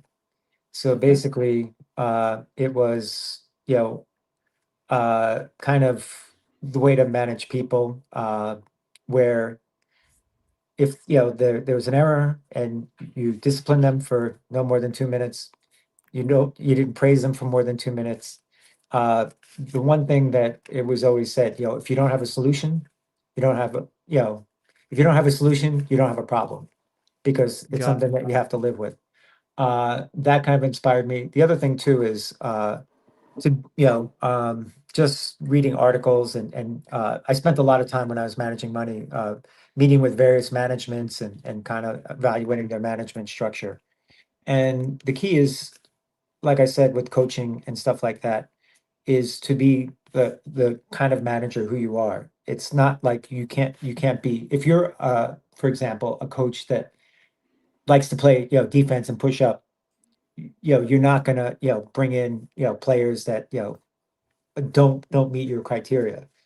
My management style has never been to sit there, scream, yell, blame other people for your problems. Learn about yourself, understand what is your style. What type of manager you are. Yeah. The thing I do well is empower people, motivate people to try and and the other thing too is I always fostered collaboration through the the investment management firm that I had hired, if you took a look at the way we operated, it was like you see on TV, this big trading floor. No one had offices. Everyone was sitting in a big room, exchanging ideas, collaborate. The as we always said, the worst place to have a good idea is in your head. You have Right, to you gotta share. You gotta and share. work. The one thing that I don't like are people with big egos. I did this, I did that. It's kind of a we. You didn't Indeed. do all these great things. It's a team. You sit down, you discuss. When we took a look at players, we had discussions. Myself, at the different levels that we're at. So you want to basically, always have collaboration within the organization. Brainstorm, absolutely. Business, like soccer, is a team sport, absolutely. Torniamo a parlare di calcio. Come abbiamo detto, sotto la guida di diverse figure manageriali, i nostri aquiloti sono stati allenati da 6 diversi allenatori. Let's go back to soccer. As we said, Under the leadership of various managers, our team was guided by 6 different coaches. Listerò i loro nomi e di volta in volta vorrei che condividessi le tue impressioni sul loro conto raccontandoci magari un aneddoto. I will list their names and I would like you to comment on each one, sharing, if you like, a personal anecdote. the first is, Vincenzo Italiano, il fuggitivo, the fugitive. but we've already talked about him, so let's move on to the next one. Tiago Motta, il selettore, the selector. He was very selective in the players that he gave room to. Please, any thoughts about Thiago? Sure. I like Thiago a lot. I thought he was a very good coach. He, very smart guy. He got the most out of the players that he had on the pitch. He was a coach that kind of likes, as you said, select. He liked to keep the bench relatively small. Like to keep a certain number of players playing. But that was his coaching style. That's what he kind of had available based on the team that we had put together, given all the moving parts that summer, as well as the band. So as you could see, he went on to, Bologna, did very well. And then obviously Juventus, where, whatever, I'll let people draw their own conclusions. But, they were, the fans were all, if you recall, clamoring for me to fire him as well. So, we went to Naples that we were already certain that we would have already changed, that we would have changed the coach, yes. Mi piace Thiago moltissimo. Pensavo davvero che fosse un allenatore eccellente. Lui, sai, un ragazzo molto intelligente. Sai, ha ottenuto il massimo rendimento dai giocatori che aveva a disposizione. Sai, era un allenatore che piaceva, sai, come hai detto, scegliere, sai, gli piaceva tenere la panchina relativamente piccola, piaceva tenere, sai, un certo numero di giocatori a giocare, ma questo era il suo stile di allenamento. E quello che aveva a disposizione in base al team che avevamo messo insieme, data tutte le parti in movimento quell'estate, così come così come potevi vedere, sai, ha continuato, sai, Bologna è andata molto bene. E poi ovviamente Juventus, dove sai, qualsiasi cosa, sai, tutte le persone trarranno le proprie conclusioni, ma sai, loro, sai, i fan, se ti ricordi, stavano chiedendo a me di licenziare anche lui. We went to Naples that we were already certain that we would have already changed, that we would have changed the coach, yes. So they wanted him fired probably in October. And, I assured him that he wasn't going to get fired. I had a long conversation with him in December. And I, ensured that he was not going to be fired, because it was leaking in the press that we were going to bring in Gianpaolo, we were going to bring in this guy, that guy. Some people in the organization wanted him out. I decided to keep him, my decision. Basically he ended up being the Serie A coach of the month in the month of January. So I remember. So, good call, Philip. Indeed. Quindi volevano che fosse licenziato probabilmente in ottobre. E sai, gli ho assicurato che non sarebbe stato licenziato. Ho avuto una lunga conversazione con lui a dicembre. E io, Sai, ho assicurato che non fosse stato licenziato, sai, perché stava trapelando nella stampa che avremmo portato Giampaolo. Porteremo questo tizio, quel tizio. Some people in the organization wanted him out. I decided to keep him. My decision. Ed è il risultato essere l'allenatore del mese della Serie A gennaio. Quindi, Good call, Philip. Indeed. So, but the thing is, you can't always. The fans wanted him out, and the press wanted him out. It was, one of the journalists once asked me, if you had to save an animal, what would you call him? A cat? With all the lives that he's had. And I'm like, no, I thought, and you take a look. The team was always prepared, even when we lost against some of the bigger teams. We did play well and stuff like that.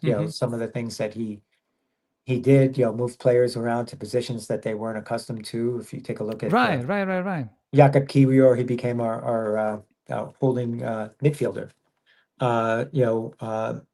One of the playmakers that we expected that season ended up having a battle with COVID, and then he developed a heart issue. It was Leo Senna. So we had to change. He never came back. I think he needed to be traded out because of the restriction we had in our league. He could not, it was with basically the heart never free issue. to play. He couldn't. No doctor would clear him, and if I had played him against doctor's orders, and something happened, I would have been liable. So I wasn't not going to go there, nor my board. So and he had the ban in January, so we couldn't change any players. And he, you take a look at, he didn't sit there and say, well, I don't have this, I don't have this. He just figured it out. And I thought he had a very good staff. I liked a lot of his staff as well. All right, moving on to the next. Luca Gotti, le tambour de fan. Literally translated to the faller of women. One of makes women fall, as we all heard. He was, he liked being the coach as opposed to coaching. But the celebrity of it, liked his, hanging out with the socialites and all that other stuff. Do you have any anecdotes with him? I like Luca, but it was a lot of information was leaking and stuff like that out in the press. Adesso guido io.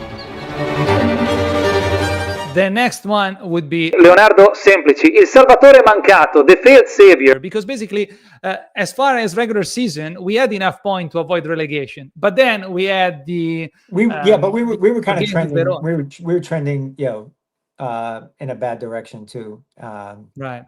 At that point, if you take a look, we had lost a couple games, and then it was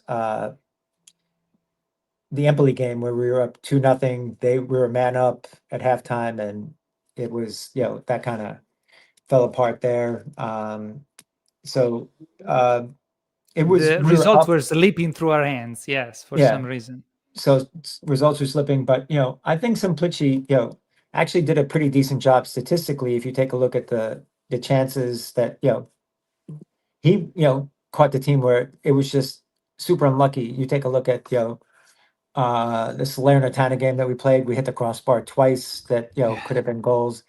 If I was at the game in Cremona when we played Cremonese, they took 2 shots, 2 goals. We outshot them. Even their coach said that we outplayed them. He had 2 big wins against both Milan teams, which no other coach had done in a season. And if you break down the statistics, I know that they only mean one statistics. The only statistic that matters is goals scored. But if you take a look at XG and all that, statistically we're creating pretty good chances and everything. It was just like I said, we didn't need good luck. We just needed bad luck to stop happening. And that's a good way to put it. I don't particularly dislike him. He kept losing field players. He had no bench at all. We went into that last game with virtually no players that we could pull in off the bench. It was And again, as far as the regular season goes, we would have avoided relegation, but they just added that extra game. The next coach is Massimiliano Alvini, l'uomo giusto al momento sbagliato, maybe. The right man at the wrong moment, probably. I don't know. Yeah. Because he had good ideas, but it didn't have the pulse. Is that how you say it in English? To maybe govern the locker room I would say, the relegation. Any other circumstance, he's a very good coach. I like him a lot. Good coach. He was just the wrong person at the wrong time. From the standpoint of a team that was just relegated, you had some players that didn't want to be on a Serie B team anymore, that they thought they were Serie A players, that it was just kind of difficult for him, for some of the players, some of the attitudes and stuff like that. From a strategic standpoint, I thought that, game preparation was good. And you take a look again, you take a look at the first Venezia game that we played.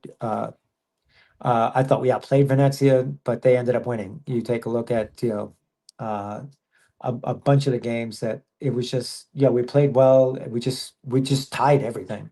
So I remember the preseason games, the intensity was there. I remember the draw in Bolzano, the first game of the season. Then we ended up losing in Catanzaro, but we should have faced Lecco instead. Even there, the league was all scrambled up, and he probably needed players to give him 100%, and some players just weren't there mentally to sustain. Part of the problem in Catanzaro, there was two things. One, the most important was the transfer window was kind of ending at that point, and certain players wanted to leave or expected that they would have left.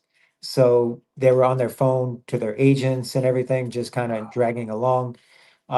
So I think that was part of the problem there, that, you had players that mentally were expecting to leave and didn't leave. So that was part of the problem. And then I think part of the problem, they just didn't adjust. It was a very windy night. And Catanzaro, if you take a look, when they were playing into the wind, they just played, pulled back, played not to lose. When we were playing into the wind, we continued to play the style of game that we're playing, and we should have adjusted. I was at the game, so I know for a fact how that went. So. And Catanzaro was at the first game in their stadium after regaining the promotion after a record. Like, there was great enthusiasm, so it was a really difficult circumstances.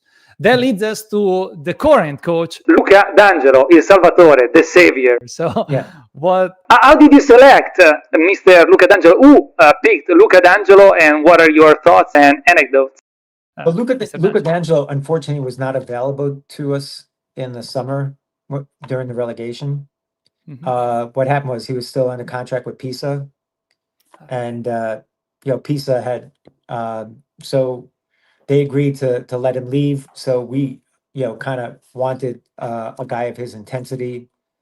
He came in, strong personality, players that had egos or something like that. You take a look at, in the case of Dragowski, he was, kind of not, fully engaged.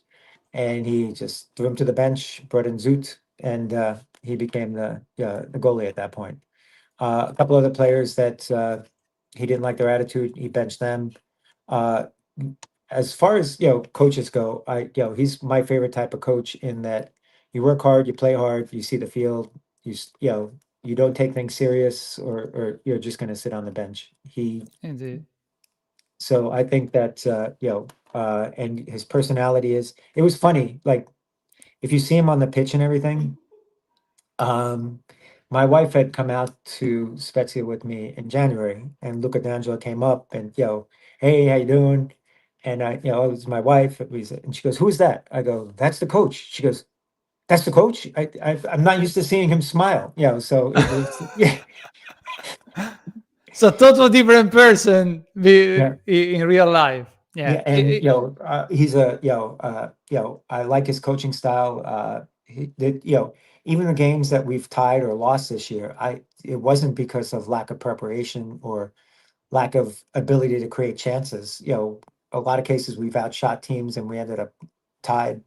So I think, you know, like 22 posts. We hit the post like 22 times. Unbelievable. We are the best defense line, even of the Serie A, if I'm not mistaken, the fourth best offensive line of the league. So he is accomplishing something absolutely unbelievable. We've lost the fewest games in Serie B.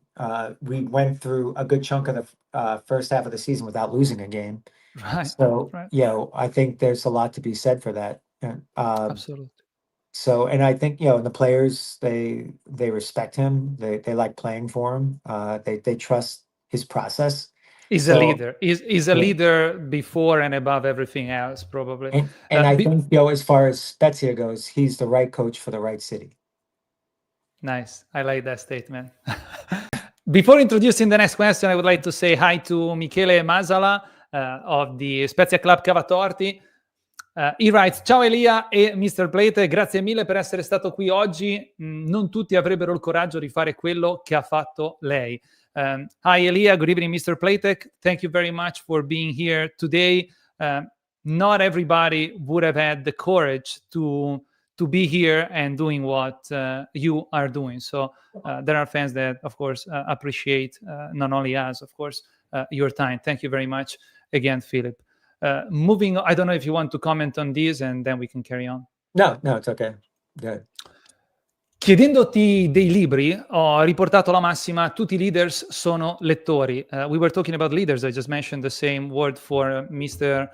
Luca D'Angelo, and asking you about the book earlier, I mentioned the quote, all leaders are readers. Il leader, il condottiero, si assume la responsabilità di compiere azioni per cui spesso verrà giudicato con superficialità dal prossimo. The leader takes responsibility for carrying out actions for which he will often be judged superficially by others, most of the time. Continuando a fare chiarezza, difficoltà ce ne sono state tante su più fronti per svariate ragioni. Continuing to clarify, there have been many difficulties, as we are seeing, on multiple fronts for various reasons. Dai dirigenti agli allenatori, passando per il rendimento dei giocatori, alcuni meno motivati di altri, qualcuno anche desideroso di partire, come ha appena anticipato Philip, fino ad arrivare al travagliato rapporto con la piazza. From the managers to the coaches, through the performance of the players, some less motivated than others, as you were just mentioning, some even eager to leave, up to the troubled relationship with the fans. Quale di queste difficoltà è stata la difficoltà più inaspettata? Which of these difficulties has been the most unexpected one, Philip? Probably, well, a couple. Probably the you know, as far as, you know, some of the things with I would say last season, you know, a couple of difficulties with the fans, you know. So basically, like I said, you know, I've said before, you know, I didn't mind them, you know, kind of criticizing me or verbally attacking me, because, you know, that's what fans do. If you take a look at you know, Napoli and De Laurentiis, you know, he won the Scudetto the next year.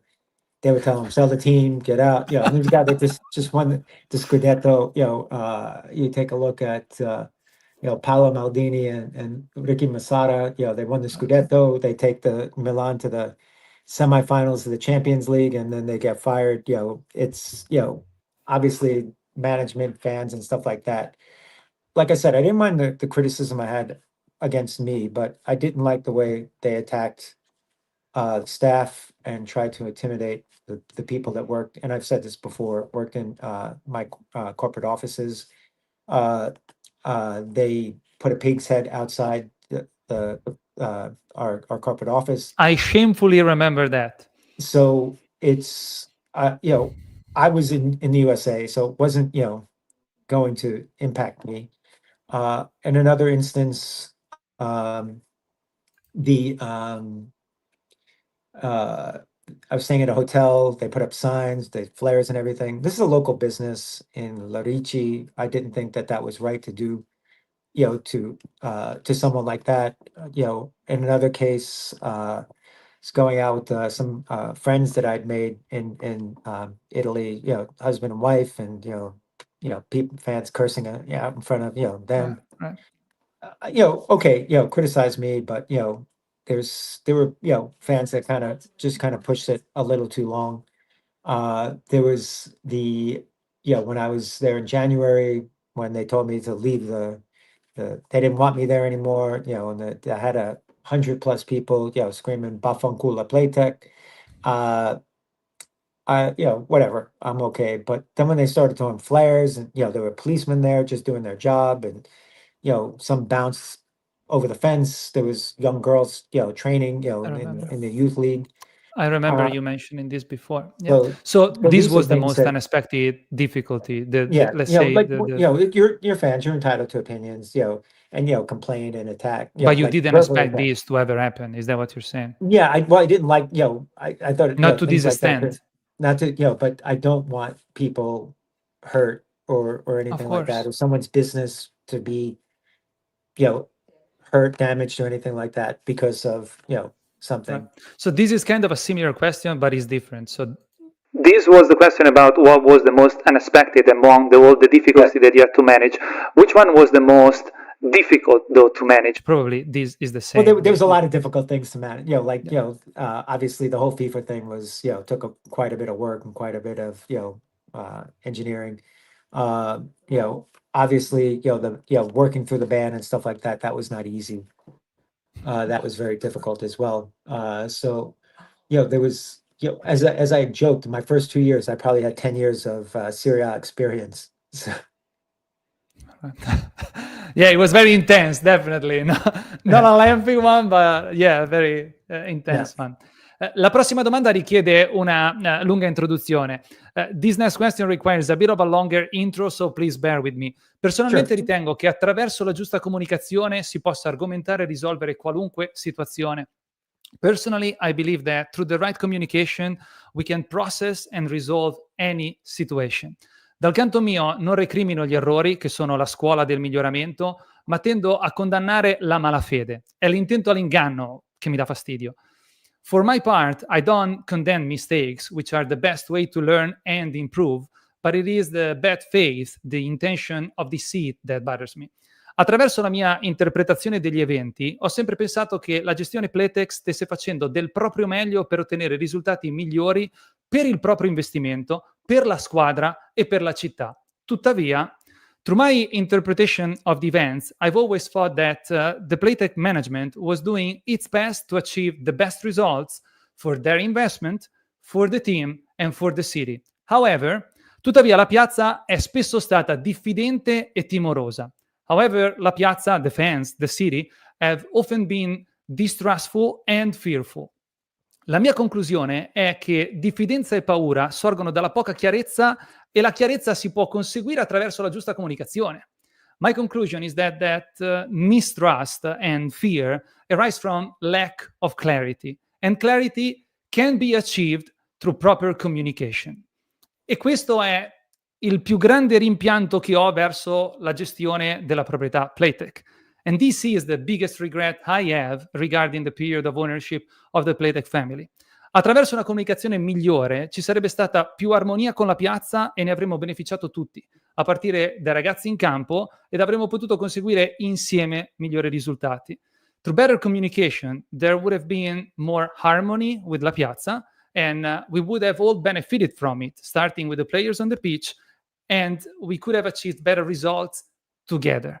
Arrivando alla domanda, coming to the question, la piazza diceva, people were saying, devono metterci la faccia, they gotta show up, something that could have been resolved with better communication. Vogliono vendere o vogliono rimanere? Do they want to sell or do they want to stay? Something that could have been better managed through the right communication. Il cambio del logo, the change of logo, something that could have been better managed through better communication. Il ritardo ai lavori allo stadio, the delay with the works that was getting done to the stadium that we're all in love of today, something that could have been mitigated through the right communication. Assenza all'ultima partita in casa con il Venezia, your absence to the final game of the season with Venezia. I knew why you weren't there, but it could have been communicated better. So the question is, quindi la domanda è: perché c'è stato questo distacco? Da cosa è stata causata questa lontananza? Why did this detachment occur? What caused this distance? As far as communication, I don't think that there was a lack of communication. As far as, how we said we were going to build a squad, that we were going to, build a sustainable project. That it was going to from the very first interview I did, I said that, as I said, that we were going to be passionate but not emotional, that the squad was going to have a lot of young players, that, as well as mixed in with some kind of more seasoned players. So I think we communicated that. Dalla prima intervista che ho fatto, ho detto che, come ho detto, saremmo stati appassionati ma non emotivi, che la squadra avrebbe avuto un sacco di giovani giocatori mescolato con alcuni, sai, un po' più esperti giocatori. Quindi penso che l'abbiamo comunicato. As far as players that we were looking at or anything like that, coaches we were looking at, that I would never kind of tip my hand to that, because, if anything, then you're saying you want this player, prices go up, someone else may make a move for you. So I didn't communicate that. As far as the stadium went, we said that we were going to renovate the stadium. There was doubts that we were going to get done. There was certain people saying that, the stadium wasn't going to get done. We did the stadium, and I don't think anyone could complain about the job that we did. Unfortunately, there were some foundation issues, which we communicated. I know Andrea Gazzoli had various press conferences regarding that and the stadium, and we opened it up as quickly as we could, to get fans in there. Obviously, the boxes and everything didn't materialize till this year, and I think that, as far as the project went, from most of the people that I've run into the city, they've not only told me it was a good job, they thanked me for stadium itself. Of course. As far as the logo goes, that I personally, kind of, I was told that people were pushing for the new logo. Obviously, I was more concerned with players on the pitch than, that was kind of Of course. a call from marketing as well as, different people. When there was a problem with the logo, I set up a committee to work on a new logo that, has been vetted across, with different people and stuff like that. I said that, I said last year that it was something that I was going to address. I communicated that it was being addressed, and it was addressed.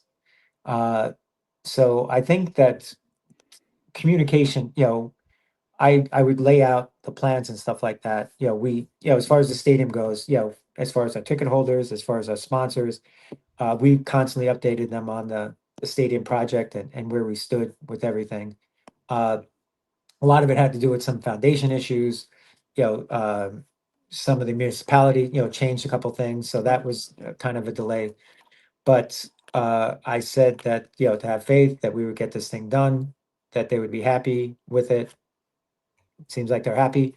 So I think that, everyone says that we weren't communicating, but I thought that, communication was being out there, as far as certain journalists wanted, Sai, tutti dicono che non stavamo comunicando, ma ho pensato che, sai, la comunicazione fosse lì fuori, sai, per quanto certi giornalisti volevano, sai.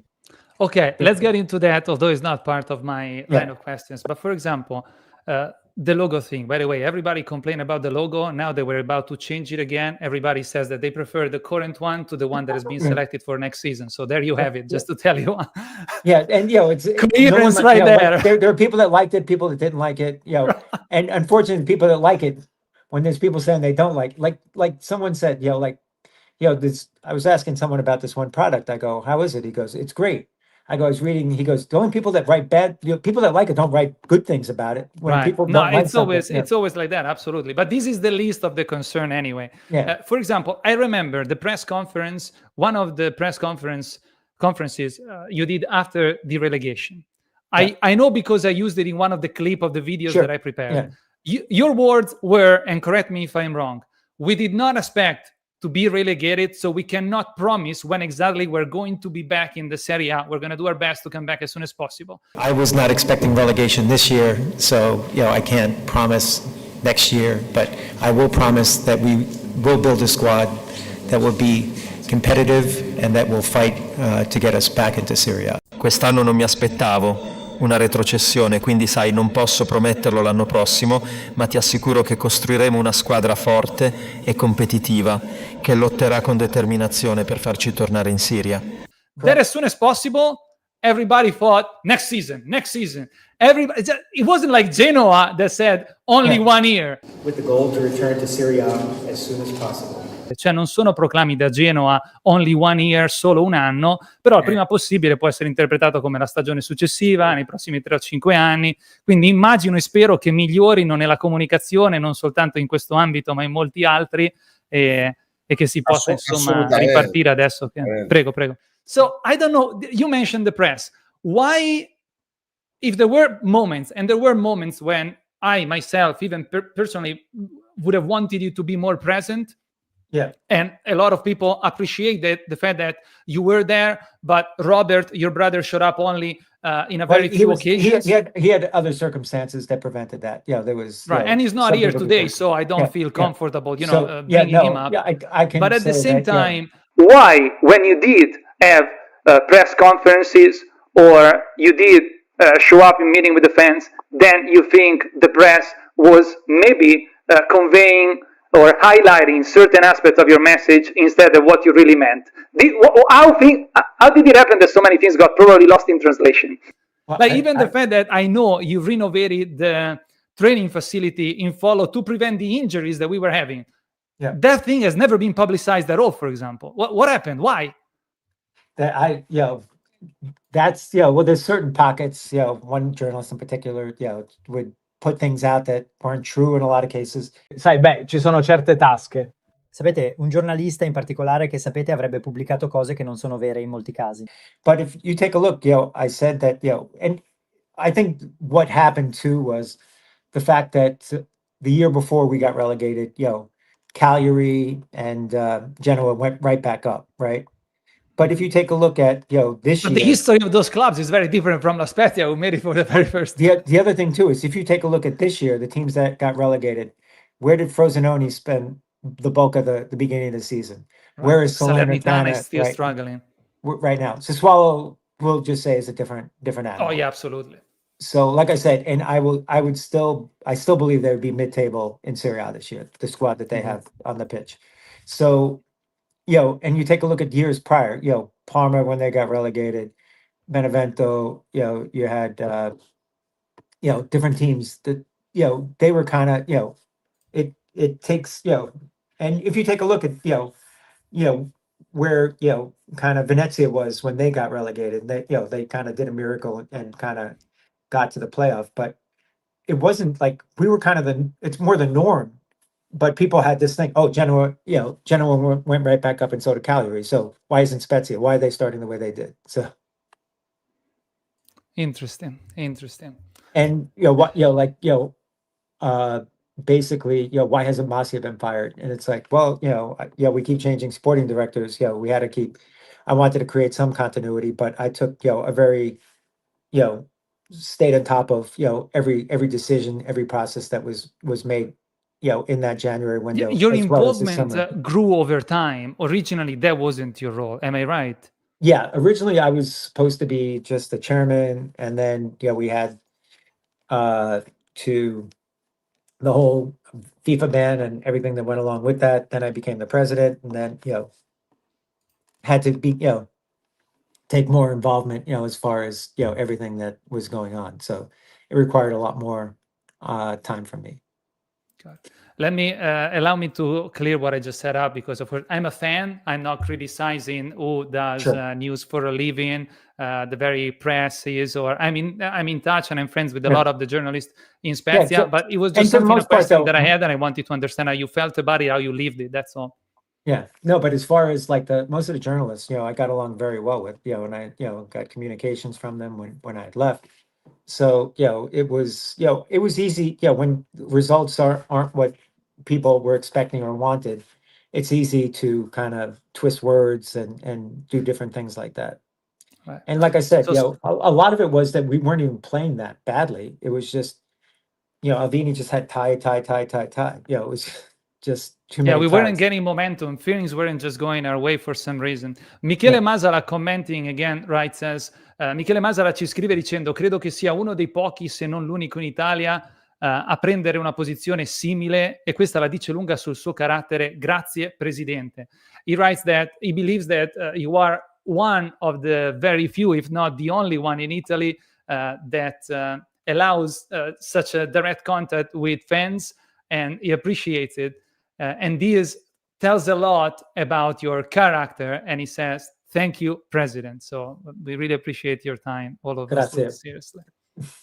Grazie mille. Philip, il calcio ci emoziona sul campo, ma è sempre più giocato negli uffici ed è influenzato nei palazzi. Soccer excites us on the pitch, but it is increasingly played in the offices and influenced by the palazzi, meaning political influences, economic interest, and so forth. Personalmente ho la tendenza ad interpretare diversi episodi nel calcio e nella vita in modo un po' cospirazionale. And I personally have a tendency to interpret different episodes in football and in life as if there was a conspiracy. Quindi sulla base della tua diretta esperienza, quanto puliti sono i risultati dei campi? So based on your direct experience, how clean are the results on the pitch? Are they driven by outside forces at all? Is the game rigged, Philip? And a lot of times I did feel it. If you take when we were in Serie A, when Thiago Motta was coach, the Lazio game that we played at home, we ended up losing that game, and every point mattered to us because we were fighting for Salvezza.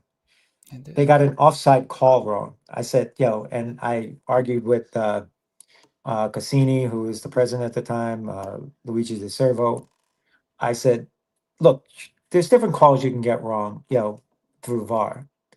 Offsides is not one of them. You just gotta draw a line, man. That should be 100%, reviewable and to get correct. Una delle ragioni per cui mi piace fare quello che faccio attraverso la creazione di contenuti come questo è che relazionarmi con persone che ne sanno più di me mi permette mi ispira a fare delle ricerche che mi permettono di ampliare le mie conoscenze e le mie vedute. One of the reasons why I enjoy to create content such as the video that you're currently watching is that having the possibility to listen to people that know more than I do inspires me to do some searches through which I expand my knowledge and my view. Quindi, quando Mr Philip Platek ha menzionato il nome di Lorenzo Casini, sono andato a vedere, a ricercare chi fosse questo personaggio. So, when Mr Philip Platek mentioned the name of Lorenzo Casini, I went to look him up to better understand who this person is. Ed il primo articolo che ho trovato a riguardo viene da ilfattoquotidiano.it, il cui sottotitolo mette in evidenza il fatto che il fattoquotidiano.it non riceve alcun finanziamento pubblico. And the first article that I found comes from ilfattoquotidiano.it, which subtitles highlights the fact that they do not receive any public financing. Well, the article says, l'articolo dice: Lega Calcio, Lorenzo Casini eletto presidente. Chi è l'allievo di Cassese, che era il ministro della cultura ed è stato voluto da Lotito. Data 11 marzo 2022, voluto da Lotito, presidente della Lazio, di cui appunto l'episodio menzionato da Mr. Philip Platek fa riferimento. L'articolo prosegue dicendo appunto che Lorenzo Casini, 46 anni, eccetera, eccetera, eccetera, come volevano Claudio Lotito, Aurelio De Laurentiis e la Fiorentina di Rocco Commisso, che l'hanno sostenuto e infine anche eletto. Complimenti. Quindi, come al solito, io condivido quello che penso, condivido quello che leggo e poi a voi trarne le conclusioni. As usual, I just share what I think, what I read, and it's up to you to come to your own conclusions. Per quanto riguarda invece Luigi De Siervo, altro nome menzionato da Mr. Philip Platek, come evidenziato in questo articolo, in questa biografia, dice che dal 2019 è lui l'amministratore delegato della Lega Serie A, dove guida la strategia e lo sviluppo del prodotto calcio, con un focus particolare sulla valorizzazione dei diritti audiovisivi e sull'innovazione del panorama mediatico. Considerato uno dei massimi esperti di media e sport, De Siervo è protagonista di progetti chiave per il futuro del calcio italiano. E benché ci sia una correlazione diretta tra Casini e determinati presidenti di alcune delle squadre più influenti della Serie A, penso che anche nel caso di Luigi De Siervo sia facilmente comprensibile quanto una figura il cui scopo è quella di valorizzare il calcio italiano all'estero sia portato a sostenere realtà che sono molto più consolidate, che hanno una certa attrazione anche mediatica ed un'influenza economica rispetto ad altre piccole grandi realtà come quella nostra spezzina. Sì, Maia generale.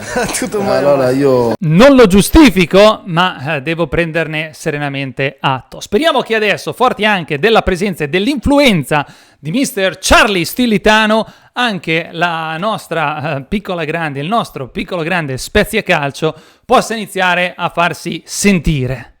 questo Maia generale. There were people that argued that there was some funny business that went on the season we got relegated, that different referee calls and stuff like that went certain teams' ways. There was a weird circumstance with a goalie in one of the games. Sassuolo, yes, Consiglio, yes, seriously. So I'm not saying anything like these are things that other people brought up, nothing I brought up. Of course. I really appreciate your honesty in sharing your impressions. I think some of the refereeing was just not up to standard. Yeah. So I'm not saying anything is rigged, because I can't prove it, but this is what I'm just telling you what fans have told me, different people, and Closing on the subject, because I have a few more questions and I don't want to keep you here too long. Yeah. Only Sampdoria relegation would renew my trust in the game, honestly, because we'll see. Anyhow, let's read one more comment by Michele, because he keeps on writing. Thank you very much, Michele. He says, caro Presidente, da parte mia di lei rimarrà solo un gran bel ricordo. È quello che ci ha portato in Serie A, è quello che ci ha fatto stare 3 anni in Serie A. Michele writes, Dear President, from my end, I will always have a good memory of you, of your stay. You are the one that brought us to Serie A. You are the one that kept us in Serie A for 3 seasons. To just correct Michele, I think it was you acquired Spezia, that we were already in Serie A. Volpi brought us up the first season. But absolutely, I'm glad that people feel this way. And thank you, Michele, for sharing your thoughts. Cambiando argomento, alleggerendo l'atmosfera. Let's change the subject briefly. Let's lighten up the mood. Che ricordo hai della nostra città? Qual è la prima cosa che ti viene in mente pensando alla Spezia? What is your memory of our city? What is the first thing that comes to mind when you think of La Spezia? Excellent food, fish, everything, some of the best fish I've ever eaten, caught that day, eaten that night, great, the great people, the fans, it's un cibo eccellente, sai pesce, tutto quello che sai, alcuni dei migliori pesci che abbia mai mangiato, catturato quel giorno, mangiato quella notte. Questo video è stato presentato da Agriturismo Collina di Rossoli. Fai del tuo evento un evento speciale.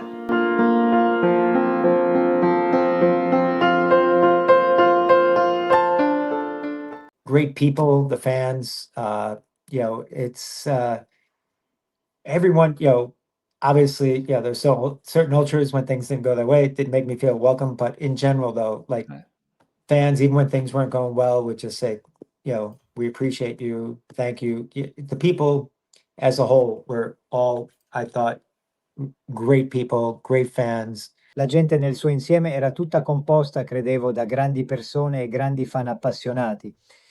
I can't say enough about most of the people in the city.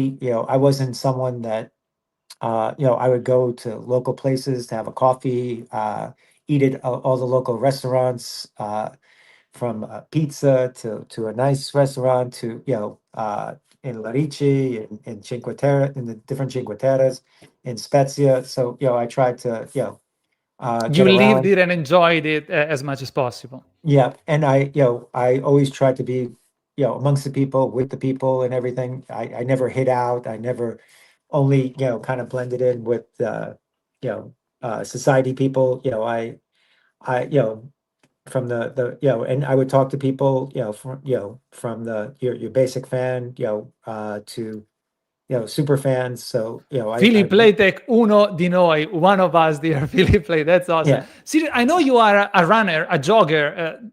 Was there a particular place that you enjoyed to run? I don't know, Passeggiata Morena. I don't know. Where did you enjoy running the most? I liked running in all the places. Running through Larici. I would run a lot of times. Start off. If I stayed in the NH, I'd run from the NH to Porto Venere and back. When I stayed in Larici, I'd run, all over hills, along the water there. I loved it. Nice. Always running along the water was always nice because so beautiful. Forte del Marme was always nice, just running along the water there as well. So staying, all over the place and just running. It was, I just, loved it. The air, the sea air, everything was great. Nice. Quando insieme alla tua famiglia avete deciso di acquistare Lo Spezia Calcio, avevate inizialmente intenzione di fare anche investimenti sul territorio? When you and your family decided to buy Lo Spezia Calcio, did you initially also have the intention of making investments in the area beyond the soccer team? It was something that we explored. Yeah. So my brother had explored a couple things. So nothing. And was that something that made you change your mind? An episode or some reasons? If we can talk about it. No. It was just really just looking at different opportunities. Like any investment that I make or my brother makes. We'll look at 10 and 20, do one. So it's just right fit, basically. Era qualcosa che, sai, abbiamo esplorato, sì. Quindi mio fratello aveva esplorato un paio di cose. We've already touched upon this subject briefly, but is the intro to my next question. So let's see. Ci ricordiamo i vari striscioni sparsi per la città. We remember the various banners scattered around the city. Platek Go Home, Mai con questa società, and so forth. La rottura del rapporto con i tifosi ha avuto ripercussioni sui vostri progetti a lungo termine nella nostra città? Did the fallout of the relationship with the fans impact your long-term plans in our city? No. No, and Because now it was just a pocket of fans, though, too. Like I Right. said, in general, most of the people were, they would tell me to stop me in the street. These people are crazy. They don't know what they're talking about. Don't worry. We love you. So, it didn't impact me. Okay, perfect. Because now probably learning from our mistakes in how we also manage, the fans from our end. As I said, there aren't mistakes only from one end. We all make mistakes. So of course, But one article after the arrival of Thomas Roberts was "Facciamolo innamorare." So let's make sure that he falls in love with our area, which is something that probably we could have done even with you. Well, I fell in love with the area, though, so it wasn't like I didn't. And I don't know Roberts well, but I am good friends with the person he's bringing in as president. We'll talk about it. We'll talk about it. Charlie Stilitano. So.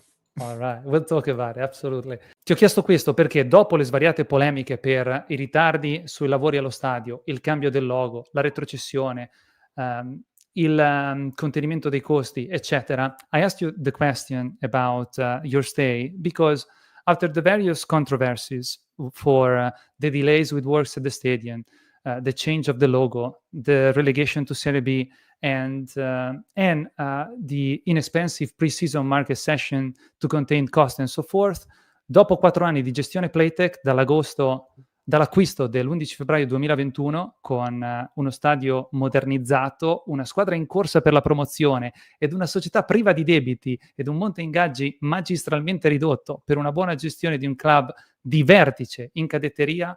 Perché il 7 febbraio 2025 avete venduto Lo Spezia?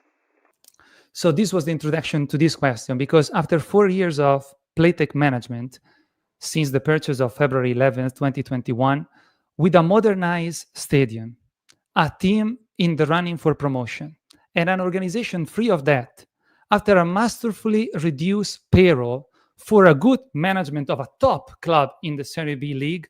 Why, on February 7th, 2025, did you sell Lo Spezia? Well, the majority owners of the club, for various reasons, had to kind of they were restricted as far as what could do with the club. So the choice was to exit the club. So I was very small piece of owners. The major owners for various personal reasons and professional reasons as well. Had to, were kind of, there was certain restrictions around them, which kind of forced them to have to exit the club. I don't know. Again, we had this conversation I can't. off record. So when you say the minority ownership was yours, is because the majority ownership is of somebody that we can't disclose, or could you make us understand? It was my brother, and then there was another minority holder, but it was nothing I can go into too much, but it was just kind of circumstances changed from a professional level. Outside of Spezia, there restrictions as far as ownership and stuff like that. So, quando avete preso la decisione? Nothing that something that I don't want to expound upon. So just that's kind of where we stand. Got it. Quando avete preso la decisione e detto basta, dobbiamo chiudere la mano? Again, I'm just trying. If you can't answer this question, it's totally fine, and we'll switch subject. But when did you make up your mind and said enough is enough? We have to fold this end, or was there a particular event or a time when you said this has happened, and so we have to? No, it was kind of like, this has happened. We have to kind of look to do certain things. So that's all. Okay, minority ownership on your end. If it were only up to you, would you have sold? Would you have left? If it was only up to me, we're moving in the right direction and stuff.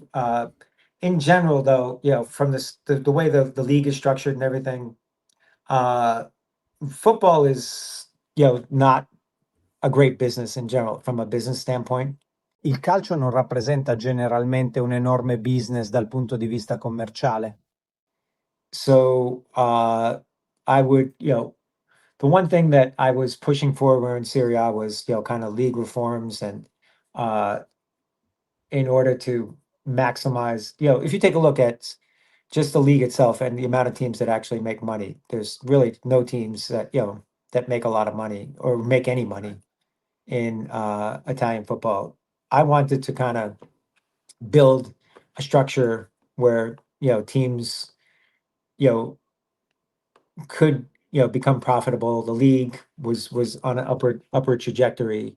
So that was kind of difficult. So from the standpoint of would I like to stay? Yes, but I would also like to have the league restructured, to benefit not just me or Spezia, but the teams in general.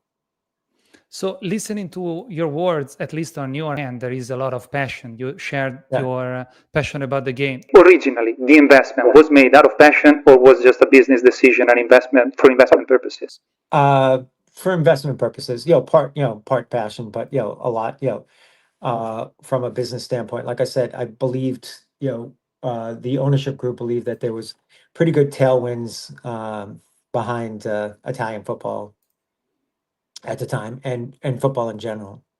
But you did end up monetizing a pretty substantial economic loss, correct? I won't go into any of that stuff. Oh, perfect. Okay, perfect. I understand. In Italia abbiamo una cultura del risultato molto radicata. benché personalmente ritengo che la vera ricchezza stia nel percorso. In Italy we have a deeply rooted, final result-oriented culture, although I personally believe that the wealth lies in the journey. Philip, dopo 2 salvezze in Serie A, una retrocessione ed una salvezza in Serie B molto sofferta, per chi si sofferma sul dito invece di guardare la luna, Lo Spezia si trova oggi in una categoria inferiore rispetto a quella in cui era quando fu acquistata dalla famiglia Platek. Philip, after 2 salvezze in Serie A, then a relegation and a very hard-fought salvezza in Serie B, for those who focus on the finger instead of looking at the moon, Lo Spezia is today in a lower category compared to the one it was in when it was purchased by the Platek family. Ma se oggi il nostro Spezia può agevolmente rivenire acquirenti è perché, penso io, attraverso il percorso fatto è divenuto un prodotto appetibile. But I think if today our Spezia can easily find buyers, it is because through the journey taken, it has become an attractive product. A questo si è arrivati attraverso ingenti investimenti nelle strutture ed una buona gestione di debiti e di salari, tutti fattori che sono alla base del rendimento dei giocatori sul campo e dei risultati che conseguiranno per il club. This has been achieved through huge investments in facilities and good management of debt and wages, all factors that are the basis of the performance of the players on the pitch and the results that they will achieve for the club. A questo punto ti chiedo, parlando appunto dei risultati che tutti i tifosi amano, che voto daresti ai 4 anni della gestione Platek? At this point, speaking precisely of the results that all fans love, what grade would you give to the 4 years of Platek management? Well, if you take a look, everyone says we're in a lower category. When we took over the team, I think if you looked at different odds and stuff like that, it had a 60 some odd % chance of relegation, based on what people were saying. So it wasn't like we were solidly in the category of Serie A. I think, beating Milan that year was a miracle. I wanted to say that's the word that I would have used, that every salvation achieved in the Major League was a miracle. It was never a solid path. It was never a step towards something concrete. We weren't really building. We were just kind of like, like a little, like that little kid, with the dike with the holes in, he just kept putting his fingers in, to stop the water from coming in. So I don't think that, we were ever on solid footing. Like I said, that game against Cagliari was a must win for us, my very first game there. That was the difference between Salvezza and getting relegated. You take a look at, obviously that Torino game when we achieved Salvezza, that was, I would say by all measures, people would have bet that we would have lost that game. Took a look at their payroll, Spezia's payroll. They had one of the, top scorers in Velotti, excellent diver. Excellent diver. From this standpoint. But you take a look at, where we were, it was, it wasn't like, we're Serie A. It's like, it was like, we're clawing our way to stay in Serie A. If you take a look at the next year, every coach that came in, when Thiago Motta was hired, he said it was a miracle you guys stayed up last year. When Gatti took over for Motta, it's a miracle you guys stayed up last year. But that was, you take a look at, we were, kind of in the drop zone before the win against Napoli. One of the first wins in Italian football where a team never took a shot on goal. So it wasn't legendary. So that was an own goal. So that's pretty impressive when you can do that without taking a shot on goal. You beat Napoli in locals. So we had that. The other issue, and people were clamoring for the coach to be fired. And then we rattle off a win in if I told you, okay, no, in December, okay, we won a game without taking a shot on goal. Not only that, we're going to go into Milan in San Siro and beat Milan. and I told you, we're going to win, 3 of the next 4 games, everyone would have, okay, Absolutely. So just like this, everybody, we would have never imagined it. Just like this season, after avoiding relegation at the last game with Venezia last season, doing such a record-breaking championship this season. But I know that it probably doesn't even make sense to boil it all down to a number. But this journey, I think that if you take a look at, even though the team is in a lower category, we left the team. And I mean that, the whole, we left Spezia, including, facility, team, everything in better condition than when we arrived. I would agree with that statement. Absolutely. So are you satisfied with what you've accomplished during these 4 years? Yes, very much so. All right. Perfect. I think, like I said, the team, should it go up to Serie A can contend in Serie A next year. So it's not like it was, very, very difficult and having to rebuild and redo everything every year. The other thing too is you mentioned the Venezia game as to why I wasn't there. And right, we forgot to touch upon that. Thank you very much. Go ahead. And communication with the press. I had told the press that I was not going to be there. I had spoken to a couple people. I was at the Palermo game at Spezia, and I said that unfortunately that I would not be able to be at the final game due to my son graduating from university last year. So I remember that because I was in touch with Jennifer in those days, and I remember highlighting during one of our lives that this could have been a great opportunity, and I don't know why it hasn't been highlighted by the press. We talked about your family and how rooted Italians are to their families. So this could have been a great point to connect even more, saying the current owner, the current president can be here today because he's prioritizing his family to the business. So I just think that it could have been, that's why when I'm talking about communication that could have done better, I don't know why these things haven't been highlighted. Instead, they just used it to say that you're not interested, you're not present, you're far, you're detached, you're not here. There was a reason, just most fans at least, didn't know about it. So I just don't understand why how this communication broke down somehow down the line. No, and I was there for, some very hard times, as far as that the team was going through. I was there for the January window when all sorts of things being said. So I, it's not like I ever, kind of hid from anything. I engaged with the fans. I engaged with the press throughout that entire situation. I was in the stadium. I didn't sit in like a VIP area. I was down, in the field boxes, amongst right next to a bunch of fans and stuff like that. So I wasn't hiding from them. So walked the streets, went out to restaurants and stuff like that. So I, again, I was, throughout this whole thing, I wasn't hiding. Even when, the Questora asked me to stay in the hotel and only eat in the hotel, I still went out and all that. So it wasn't like I ever was afraid. The other thing too is, I stayed on top of stayed with the players. I went to almost every training when I was in Spezia at that time, just to, let them know I was there, to, feel the presence. So, I know, some people in the past, didn't spend as much time with the team as I did. Even when we travel, I didn't go off to some restaurant. I'd sit, have dinner with the team, lunch with the team, breakfast with the team. Thank you for sharing all this, Philip. Thank you.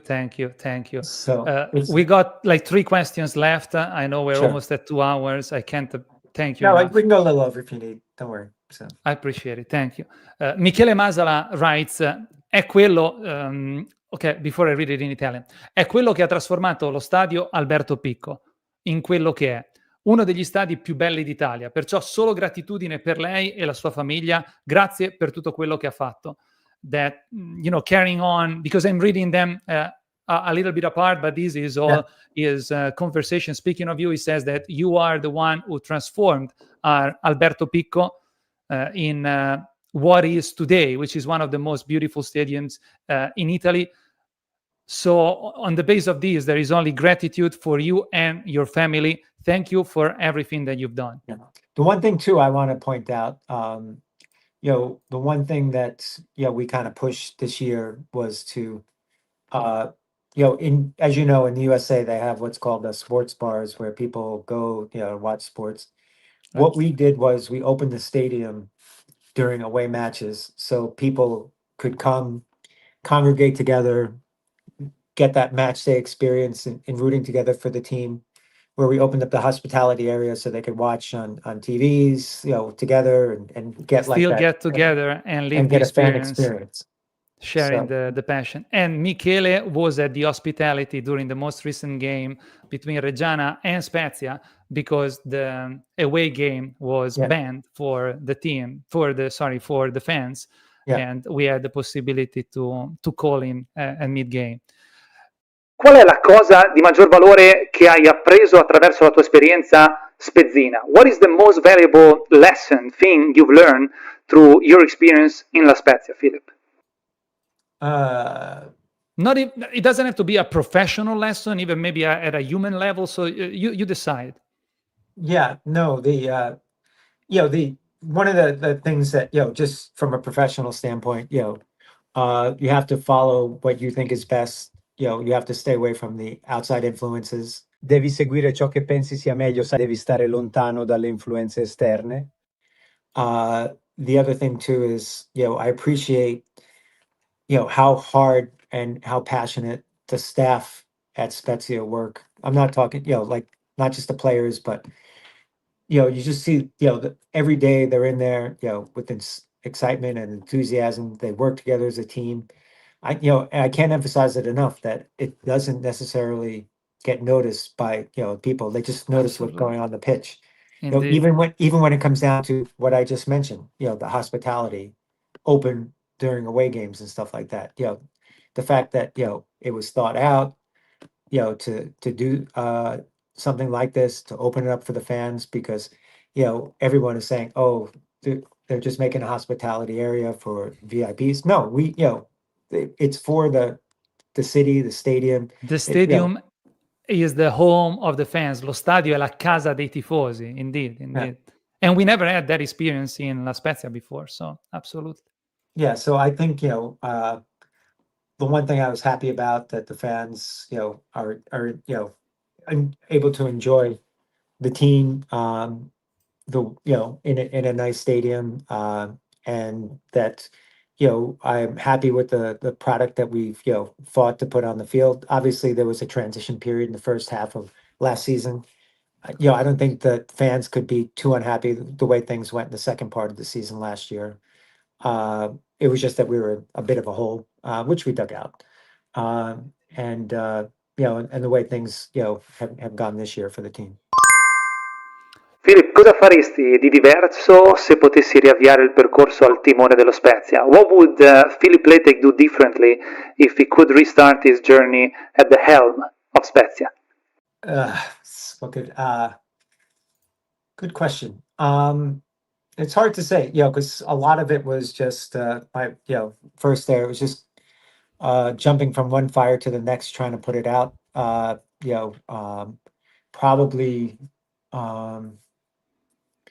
me personally, would have probably been, kind of pushed more for what I wanted, kind of getting rid of some of the players at the beginning of the 23 season that I thought, needed to go, from, they were kind of the Serie A mentality and stuff like that. May have pushed a little harder. Clean out the house more and sooner. Correct. That's Got it. probably the biggest thing. Not that we would have gone to Serie A or anything like that. It just would have been, a better base to build on. But, I thought we built off of what we had, and obviously the results are proving itself this year. Indeed. Yeah, that's something I wanted to highlight through this conversation because, there has been a lot of complaints, but if today Spezia is what it is, and I have something that I'm going to add in the editing part that I wrote down, it is not because of the FC32 that has been in town for 75 days, and it is not because of Thomas Roberts was just arrived, but we're living off the heritage that you left us with. So that's something I'm going to include during the editing process. And like I said, things were broken at the beginning of last year. Midway through the season, and I took direct action to fix that. We switched the coach, and we brought in plenty of new players that performed very well for us. Containing costs and doing that, containing cost and readjusting the payroll. Yeah. And then we did it again, lowered the payroll even further of players on the pitch, and obviously achieved better results. So. Indeed. Quindi questa è semplicemente una riflessione da tifoso che ho elaborato in fase di preparazione della scaletta per questa chiacchierata con Mr. Philip Platek, che semplicemente ci tengo a condividere. So this is simply a reflection that I elaborated while I was in the process of preparing the list of questions for the chat we had with Mr. Philip Platek. Preferiamo ottenere salvezze miracolose in una categoria che ancora, quindi solo per il momento, si spera, non è la nostra? Oppure preferiamo arrivare a guadagnare la Serie A con merito e mantenerla con naturalezza? Do we prefer to obtain miraculous salvezze in a category that is not yet, that means only for the moment, hopefully, ours, or do we prefer to deservedly earn Serie A and maintain it naturally? Ed ancora, preferiamo conseguire salvezze sofferte o godere di una stagione da record come quella in corso? And again, do we prefer to achieve a hard-thought salvezza or enjoy a record-breaking season like the current one? E l'ultima vera domanda è: il successo della stagione in corso, e con o senza la promozione, la stagione 2024-2025 rimarrà una stagione di successo per records ed emozioni per sempre indelebili nei nostri cuori e nelle nostre memorie?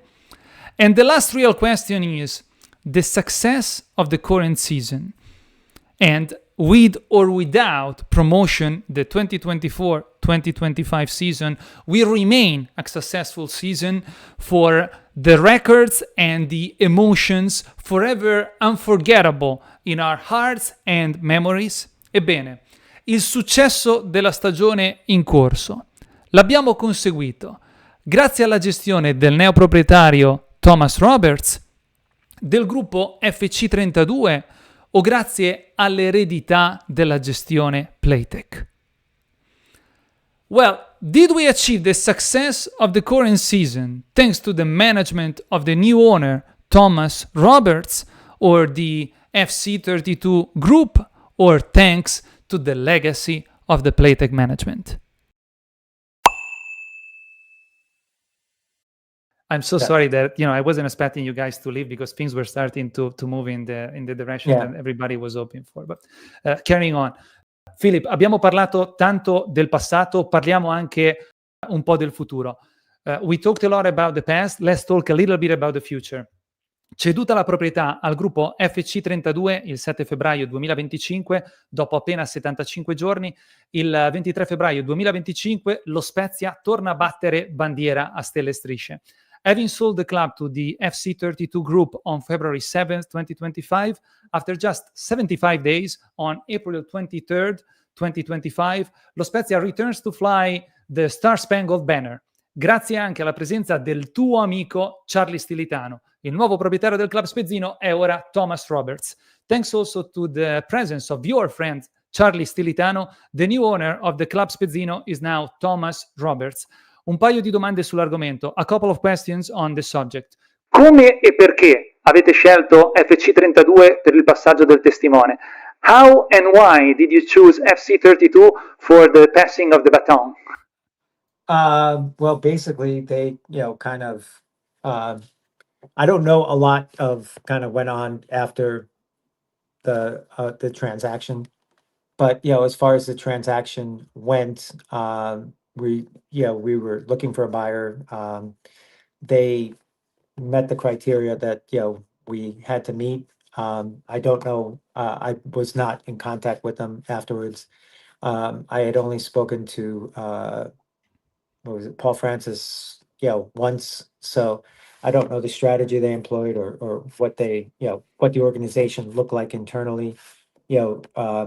Someone had, negotiated a deal for us. They had, basically spoken to them, we're comfortable that they, with the way things were going on. So I can't speak to exactly what happened because I was not, involved in that or privy to the information. So. Got it. Cosa ci puoi dire di Charlie Stilitano? What can you tell us about Charlie Stilitano? He is, well, I'll start with he's an encyclopedia of knowledge when it comes to Italian football. He's a passionate guy about it. He lives football, not just Serie A. Serie A is his, obviously, Serie A, Serie B, Italian football is kind of his biggest passion. Loves the league, loves the both aspects of it.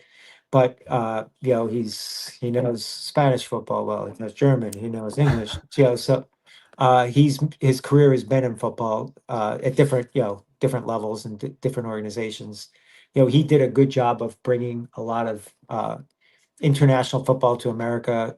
Putting together games in the off season, showcases, mini leagues and stuff like that. So very good from an organization standpoint. Very, broad base of contacts, throughout the world within football. So, he brings a lot of that to the table. And just a very passionate guy when it comes to football. You mentioned your friends. If you can briefly share, I don't know, how long have you known each other? How did you meet? When we had acquired the club, I met through a mutual friend. We've been, friends for 4 years, speaking regularly. He does a radio show, kind of like what you have there, the football show that's on XM radio. And, I was on there a couple times.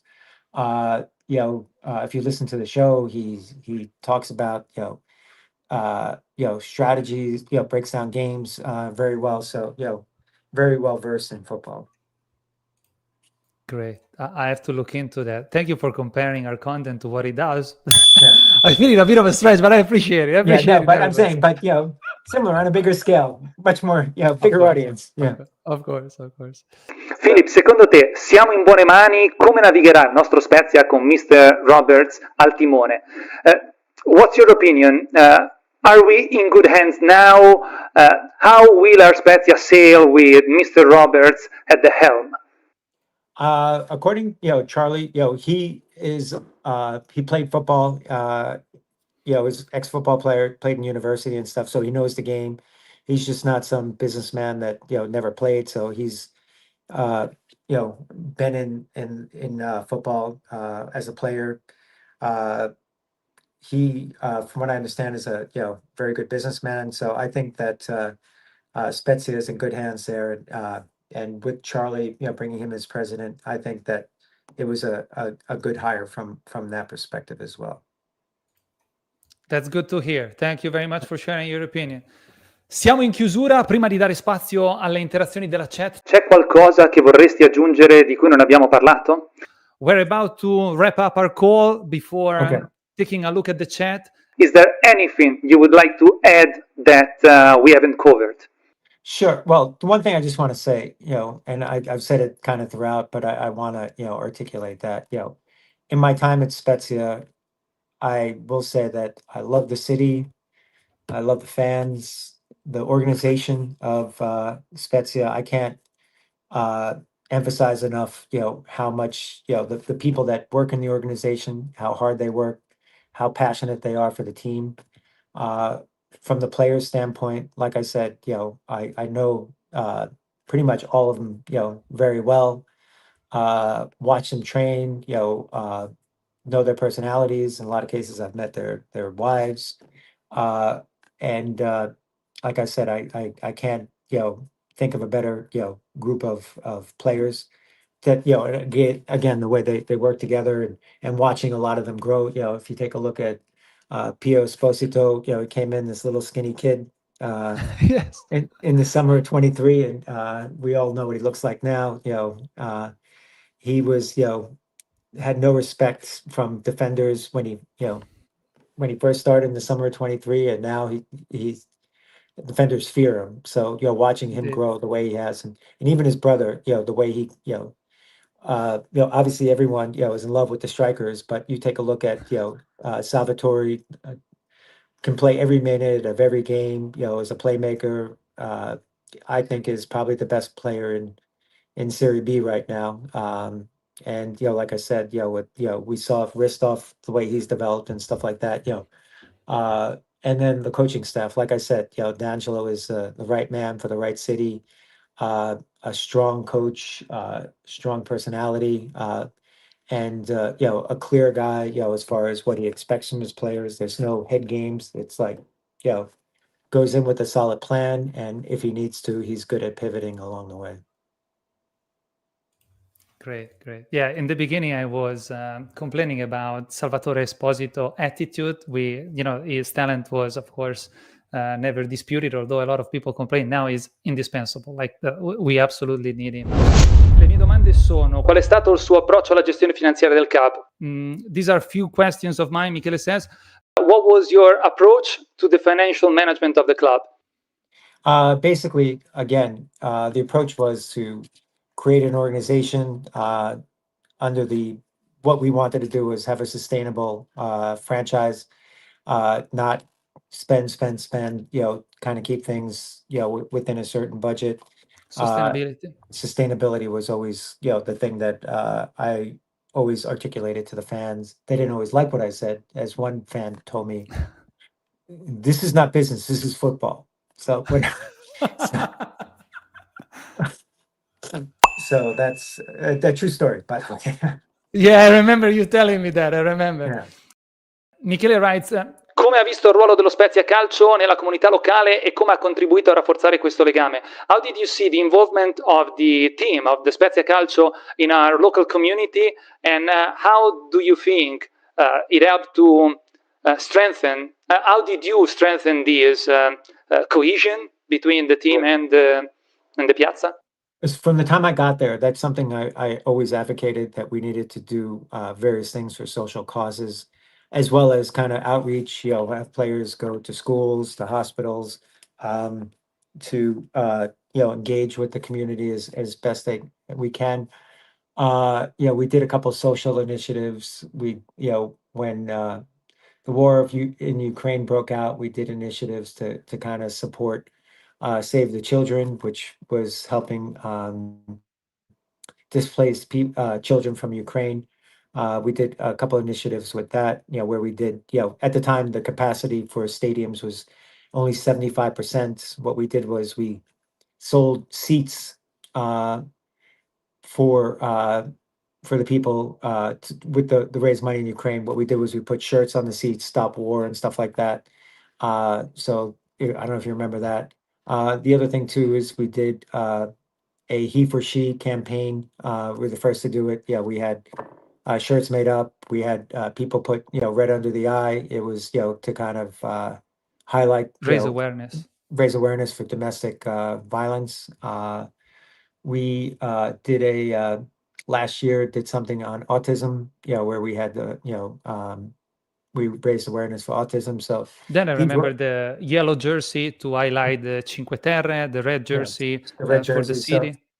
So we, a bunch of things to kind of, this Christmas, I went with 5 of the players to the hospital to give toys to kids. And I know that, we, had players go to the store, not just, some of the top players sign things to engage with the community. To connect, absolutely. Yeah. Hai qualche consiglio per I nuovi proprietari o dirigenti del club? Do you have any suggestions for the new ownership and the current management of the club? I think, the current management is, looking to continue that sort of thing. And one of the front shirt sponsor, Spigas Gas, shared similar type of motivation for social activities that I was kind of pushing the club, because a lot of that stuff had never been done in Italy. So that was something that we really pushed for. And I think that obviously I would assume, I haven't had conversations with them about it, but knowing Charlie, it's something that I'm sure they'll continue to do. Come hai gestito le relazioni con I tifosi locali? How did you manage the relationship with the local fans? I think we talked about it, so I don't know if you want to add anything compared to what No, you I already think, said. like I said, like obviously, you had some of the ultras were, extremists when it came to certain things, but for the most part, the local fans and myself all got along very well. Come hai visto il ruolo dello Spezia nel panorama calcistico italiano e internazionale? How do you see the role of Spezia in the panorama calcistico italiano e internazionale? I don't know how to translate this exactly. In the compared to the other team in Italy and in Europe, what position do you see Spezia having currently and that it might achieve in the future in the big scheme of things, I guess? Well, in the big scheme of things, I think that that Spezia will continue to grow. It's building a name for itself. You're seeing a lot of former players do pretty well. You have Jakub Kiwior playing pretty well in Arsenal. He scored recently. Yeah, he did a good job of shutting down Mbappe in the quarterfinal game. When to allow them to move forward. So. Different players, doing well. I think it's become a good place for players to develop their skills. Hopefully, it starts to build a reputation. We're years away from becoming like an Atalanta, but kind of right. But at least they know that player came from La Spezia, so it put us at least on the map now. Yes, so Very last question from Michele. Hai qualche progetto o sogno che non hai potuto realizzare durante il tuo periodo di proprietà e che speri di vedere realizzare in futuro? Is there any project or dream that you were not able or you didn't have enough time to materialize, to realize, and that you do hope that Spezia will be able to achieve in the future? Well, obviously going back to Serie A, was something that I was, trying for, but, I wanted to do it at the right, do it properly, kind of build the base. A house needs the foundation. So, kind of get the foundation built. Obviously the stadium was complete, so that was done. But, I think, we accomplished quite a bit in the time we were there. Conclusion. We're really closing it up. First of all, I can't thank you enough, Philip, and I do hope to see you back soon in La Spezia. Of course, I'm in Florida, but I count to be in Italy in the summer, and again, it would be great to see you in our city. Grazie infinitamente per il tempo che hai dedicato a me ed ai nostri videoascoltatori. Apprezzo profondamente la tua gentilezza ed il tuo tempo. Philip, thank you very much for the time you dedicated to me and to those who are going to watch this chat. I deeply appreciate your kindness and your time. At the beginning of our chat, I stated that one of our intentions today was to offer a slightly broader and more detailed perspective of the protagonists and about some of the events that characterized the stay of the first Star-Spangled Management.